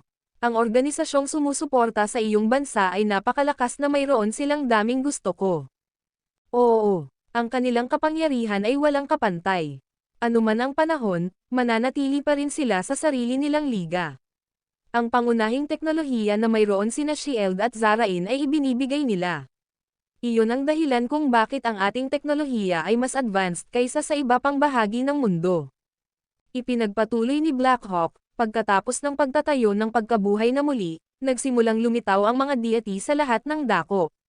Dahil dito, maraming teknolohiya ang ginawang lipas na. Gayunpaman, ang teknolohiya ni Zarain ay maaari pa ring sumalungat sa mga Diyos-Diyosan dahil napagtanto ko na maraming kagamitan sa Shield ang aktwal na na-activate ng mga katangian ng enerhiya. Sabi nga, hindi ko talaga alam ang mga detalye. Malamang mas alam ni Smite ang tungkol dito kaysa sa akin. Katulad din ito ng hula ni Levi. Noong nakita niya ang Sky Barrier na ginamit laban sa Sacroria, naiwan siyang namangha dito. Gaya ng inaasahan, ito ay isinaaktibo ng enerhiya. Kung hindi, walang paraan na ito ay magiging napakalakas. Idinagdag ni Blackhawk, ang pinaka-nakakatakot na katotohanan ay ang organisasyon ay palaging nakatira sa loob ng mga hangganan ng Zarain. Gayunpaman, sinuklay na namin ang bawat sulok ngunit hindi pa rin namin sila mahanap. Hindi mo talaga sila mahahanap? Nagtatakang tanong ni Levi. Hindi pwede. I'm guessing na may dahilan kung bakit hindi namin sila mahanap. At malamang tama ang hula ko. Nang marinig ni Levi ang sinabi ni Blackhawk, agad siyang nagtanong, ano ang dahilan? Ang video na ito ay edited by Urban Storytelling. Kabanata 378. Isang malayang mundo. Totoong nasa Zarain sila, pero hindi lang tayo makapasok sa teritoryo nila. Malamang may sarili silang maliit na lugar na sila lang ang nakakakita at nakapasok. Dahil napakalakas sa punto kung saan maaari nilang bigyan si Shield ng isang kagamitan na kayang baguhin ang lahat sa lugar, kahit na pinoprotektahan si Zarain mula sa pagkasira ng kanilang mga enerhiya, posible na sila ay naninirahan sa isang malayang mundo na hiwalay sa iba. Naisip ni Levi na medyo tumpak ang mga salita ni Blackhawk. Kaya, ang organisasyon ay palaging nasa loob ng Zarain. Gayunpaman, tiyak na gumamit sila ng ilang kagamitan o mga espesyal na pamamaraan upang baguhin ang lugar kung saan sila naruroon sa isang malayang mundo, kung hindi sila mahanap ng ibang tao o makapasok sa kanilang teritoryo. Sa madaling salita, gumamit sila ng ilang kagamitan para baguhin ang magnetic field, gravity, at iba pang salik sa mga nakapaligid sa lugar. Kahit na may makahanap ng lugar, mawawala pa rin sila dahil sa mga magnetic field at iba pang mga elemento ay nabago. Kahit na pagkatapos ng ilang araw na paglalakad, sila, sa katotohanan, ay tumatakbo sa parehong lugar. Imposibleng mahanap ng mga tagalabas ang lugar. Marahil, dahil lang sa nabago ang mga elementong ito, kung may sumubok na hanapin ang lugar, maglalakad na lang sila sa mga hangganan nitong independenteng mundo. Hindi nila ito mahahanap, lalo pa itong ipasok. Dahil ang organisasyon ay may kahangahangang mga kakayahan, ito ay isang piraso ng cake para sa kanila upang itago ang kanilang mundo. Malamang na gumawa sila ng ilusyon kung saan kung may tumawid sa rehiyon, maglalakad lang sila sa mga hangganan nito nang hindi aktwal na pumapasok dito. Ito ay isang teorya lamang, ito ay marahil ang katotohanan. Pagkatapos ng lahat, ang paglikha ng isang independenteng mundo, ay napakadali para sa kanila. Naisip ni Levi ang tungkol sa Ecclesiastic Order at ang Esoteric Guild of Erudia, na hindi maisip na makapangyarihang mga pag-iral. Napakasimple para sa kanila na lumikha ng isang teritoryo na hindi maaaring lampasan o matagpuan ng mga tagalabas. Ang teorya ng isang independenteng mundo ay maaaring mukhang katawa-tawa, ngunit para sa mga taong tulad ni Levi na alam ang mga prinsipyo sa likod nito, ito ay napakasimple. Matagal na nilang hinahanap ang Ecclesiastic Order, ngunit wala pa rin silang makitang mga palatandaan. Matapos mapaalalahanan tungkol dito, napagtanto ni Levi na ang Ecclesiastic Order ay malamang na naninirahan din sa kanilang sariling malayang mundo. Ang iba ay hindi makakalapit o makakahanap sa teritoryong iyon. Kahit na hindi nila sinasadyang ipasok ito, sila ay ililihis sa huli. Ay, tama, narinig ko na kaya nilang pagalingin ang iyong anak, ngunit hindi sila makakatulong. Kahit magmakaawa ka sa kanila, hindi sila magtataas ng daliri. Kung tutusin, wala ka sa posisyon para tuksuhin sila. Mayroon silang anumang mayroon ka. Sa katunayan, malamang na mayroon silang lahat na wala sa iyo, sabi ni Blackhawk. Nang marinig iyon ni Levi, nanatili siyang kalmado. Dahil napakalakas ng organisasyon, inaasahan na mapapagaling nila ang lason. Sa kabutihang palad, ang lason ni Forlivia ay bahaging gumaling. Kapag ang makalangit na kandado ay nabuksan, ang kanyang lason ay ganap na gagaling. Kung hindi, nasisiraan ng bait si Levi pagkatapos makatanggap ng ganoong balita. Sa katunayan, makikipag-ugnayan siya sa puwersa nito at makiusap sa kanila na tumulong para lang sa kapakanan ng kanyang anak. Dahil mayroon na siyang iniisip na paraan, mas composed siya noon. Okay, malamang naisip ko na rin ang iba. Tumawa si Levi. Nagulat na naman si Blackhawk. Sa palagay ko nasa isang liga pa rin si Levi kaysa sa iba. Tungkol naman sa kanyang sikreto, hindi pa rin siya naglakas loob na ibunyag ito. Ito ay maaaring maging isang trump card na maaaring magligtas ng kanyang buhay, kaya gagamitin lamang niya ito sa pinakakritikal na sandali. Noong una, inakala niyang matatagalan pa para mahanap ang salarin. Hindi niya inaasahan na mahahanap niya ang salarin sa sandaling nagsimula siyang mag-imbestiga. Pero, parang hindi ko na lang sasabihin sa kanila na si Levi ang may kasalanan. Sa tingin ko wala akong choice kundi ipagpatuloy ito sa pansamantala. Para naman kay Levi, ang tanging nagpapasakit ng ulo niya ngayon ay hindi ang lason ni Forlivia, kundi ang utak sa likod ni Chad. Bakit nila ako pinupuntirya? Maging si Daxon ay nalilito tungkol dito. Sino ba talaga ito? Wala akong maisip na makakalaban ng ganyan kay Levi. Gusto nilang lumakas si Erodia, pero si Levi naman ang pinupuntirya nila. Hindi ito makatuwiran. Ang video na ito ay edited by Urban Storytelling. Kabanata 3079. Isang bagay kay Eragon. Pwede bang? Biglang nagkaroon ng isang uri ng pagtutuos si Daxon, at pinagpawisan siya ng malamig. At muli, sa tingin ko ay hindi.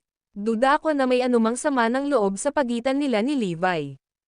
Hindi niya lubos maisip ang dahilan. Si Edmund ay parehong naguguluhan. Gayunpaman, nang makita niya ang ekspresyon sa mukha ng kanyang ama, hindi niya maiwasang magtanong, may naisip ka ba? Alam mo ba na may sikreto si Eragon? Tanong ni Daxon. Saglit na natigilan si Edmund at tuluyang tumango. Oo, gusto ko. Ang bawat isa sa kanilang mga bloodline ay nagpoprotekta sa isang bahagi ng sikreto. Kapag pinagsama mo ang lahat ng ito, makukuha mo ang buong sikreto. Sinasabi mo ba na ang mahiwagang organisasyon ay may kinalaman sa sikreto? Nagtataka siyang tumingin sa ama. Oo, wala akong maisip na iba, kaya dapat sila iyon. Nang marinig niya ang pagsang-ayon ng kanyang ama, lalo pang natarante si Edmund. Bagaman hindi ko alam kung ano ang sikreto, ano ang kinalaman nito kay Levi. Tama ka, ito rin ang naguguluhan sa akin. Mukhang kailangan ko pang mag-imbestiga, sabi ni Daxon. Samantala, clueless pa rin si Levi sa lahat. Ang tanging magagawa niya ngayon ay magpapadala ng mag-iimbestiga kay Chad. Gayunpaman, may magandang balita mula kay Bruno. Papunta na siya para hanapin ang taong magbubukas ng makalangit na kandado. Naniniwala si Levi na makakatanggap siya ng ilang balita sa lalong madaling panahon. Mayroon pa ring magandang pagkakataon na mabuksan ang makalangit na kandado. Siyempre, hindi nais ni Levi na ilagay ang lahat ng kanyang pag-asa sa mahiwagang gamot. Sinubukan pa rin niyang maghanap ng ibang panggagamot. Kahit na ang kalahati ng lason sa Forlivia ay naalis na, mas mabuti kung siya ay ganap na gumaling. Hindi ko na ito kayang i-drug. Anuman, ang mga bagay ay medyo mahirap. Ang gantimpala na iniaalok ni Levi ay hindi gumagana. Dahil sa hadlang ng iba't ibang puwersa, walang nang-ahas na makipag-ugnayan sa kanya. Kung sino man ang maglakas loob na harapin siya ay mamamatay. At muli, may mga hindi kayang takutin kahit si Idre at ang iba pang puwersa. Pagkatapos ng lahat, hindi sila sapat na kapangyarihan upang pigilan ang buong mundo. Ang Aspi, ang bansang itinalagang pangalawang puwersa pagkatapos ng Zyperia ay isa sa mga halimbawa. Ito ay isang bansang puno ng mga maalamat na kwento. Noong nakaraan, kapag naghahari ang teknolohiya, walang masyadong nakapansin sa Aspi. Ang mga tao ay pamilyar lamang sa kanilang mga alamat. Gayunpaman, nang dumating ang simula na enerhiyang muling pagkabuhay na dama ni Ospi na ito ang bagong panahon na nagpapahiwatig ng muling pagkabuhay ng Diyos tulad ng sinabi sa kanilang mga alamat. Dahil dito, sa halip na magtago, tinanggap nila ang magandang kapalaran tulad ng ginawa ni Zypria at Terendia at natanggap ang muling pagkabuhay ng enerhiya ng bukas ang mga kamay. Sa hindi inaasahang pagkakataon, nauwi sila sa mga deity na sunod-sunod na lumitaw sa bansa. Iyon ay kung paano naging pangalawang pinakamakapangyarihang puwersa si Ospi. Ayon sa mga alingawngaw, si Ospi ay mayroong hindi bababa sa libu-libong mga Diyos-Diyosan na higit pa sa Terendia. At muli, may isa pang bulong-bulungan na nagsasabing si Ospi ay mayroong higit sa 10,000 mga Diyos-Diyosan. Kahit ngayon, naniniwala pa rin si Ospi na ang muling pagbabangon ng enerhiya ay isang pagpapala mula sa langit. Ito ang dahilan na nagbigay daan sa mga Diyos sa kanilang mga alamat na mabuhay. Ito ay totoo na ang paraan na sila ay dinala sa mundo ay sa pamamagitan ng isang medyo kakaibang muling pagbabangon. Gayunpaman, sa katotohanan, ang mga kakaibang revival na iyon ay walang pagkakaiba sa mga vampira noon. Tiyak na hindi sila mga Diyos. Ang pagkakaiba lamang ay nasa kondisyon ng katawan. Ang paglulubog ng enerhiya ay nagbigay sa kanila ng isang tiyak na enerhiya na bumuhay sa kanila. Sa katunayan, ang Ospi ang unang bansa na nagsimula sa pangalang Diyos. Ngayon, ganyan ang pakikitungo ng buong mundo sa mga taong naapektuhan ng muling pagbabangon ng enerhiya. Kung tungkol sa mga mula sa Ospi, naranasan nila mula sa mga mapagkukunan ng enerhiyang muling pagbabangon ay isang muling pagbabangon ng Diyos. Sapagkat sa kanila ay hindi pa kailanman nakakita ng karamihan sa mundo, ang mga Diyos ay sa katunayan ay napaka-Diyos. Gayunpaman, isang malaking halaga ng mga natuklasan ang kailangan upang palakasin ang mga Diyos-Diyosan at upang lumikha din ng mga Diyos-Diyosan. Ang lahat ng mga pagsisikap na iyon ay nangyayari ng napakalaking hitsura. Para sa kanila, ang mga nakikita ay kilala bilang mga kayamanan ng Diyos at ang mga kristal na nagbibigay ng enerhiya ay tinukoy bilang mga magic stone. Matibay ang kanilang paniniwala na ang lahat ng iyon ay ipinagkaloob ng Diyos. Ang Ospi ay isang bansang binuo mula sa mga alamat, kaya ang lahat ay nakasentro sa Diyos.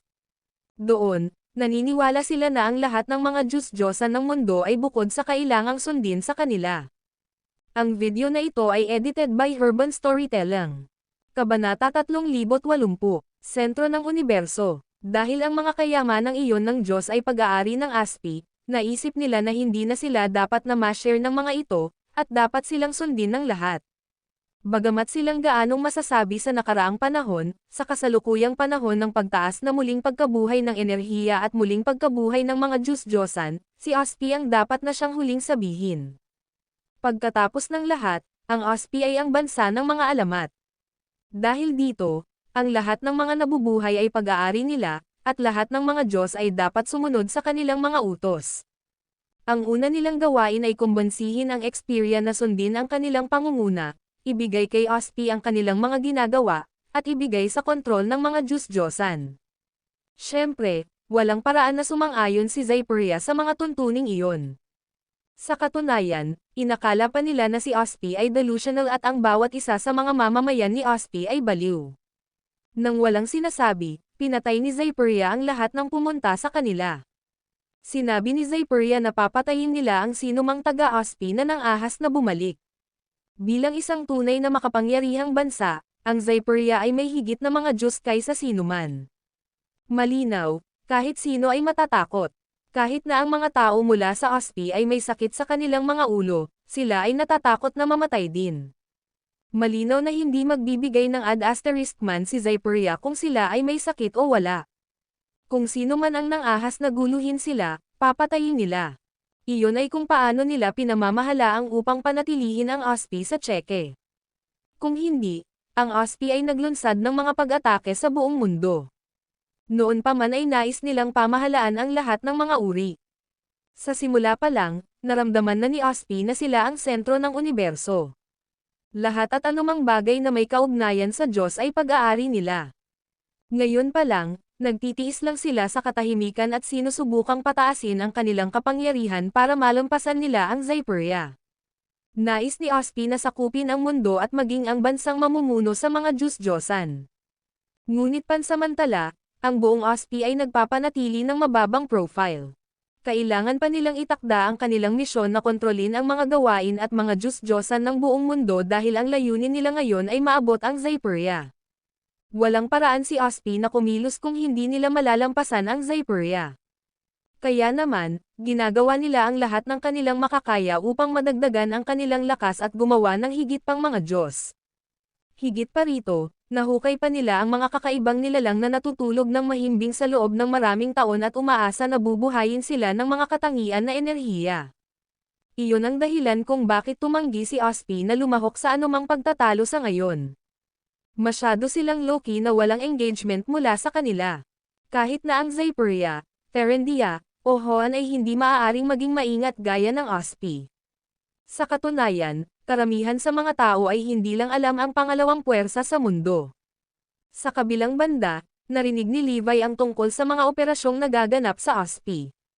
Itinuring sila ni Levi na walang iba kundi mga hindi makamundong idiot. Gayunpaman, pumunta sila upang hanapin siya dahil gusto nilang harapin ang makapangyarihang Zyperia. Sinubukan nilang abutin si Zyperia.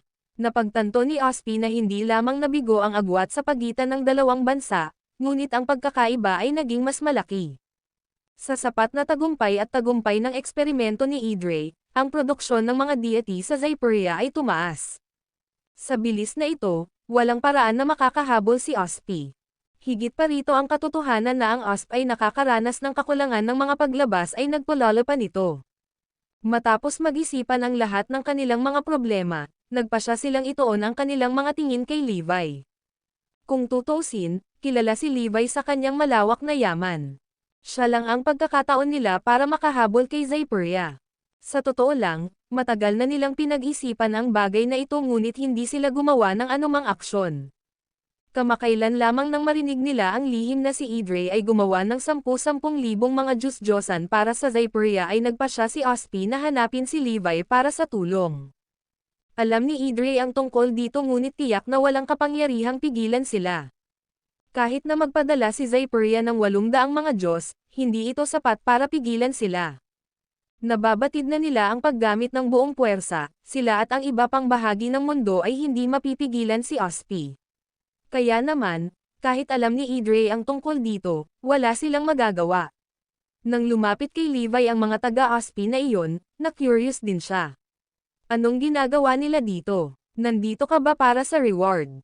Tanong ni Levi. Marahil, may pag-asa para kay Forlivie. Siguro hindi ko na kailangang buksan ang makalangit na kandado noon.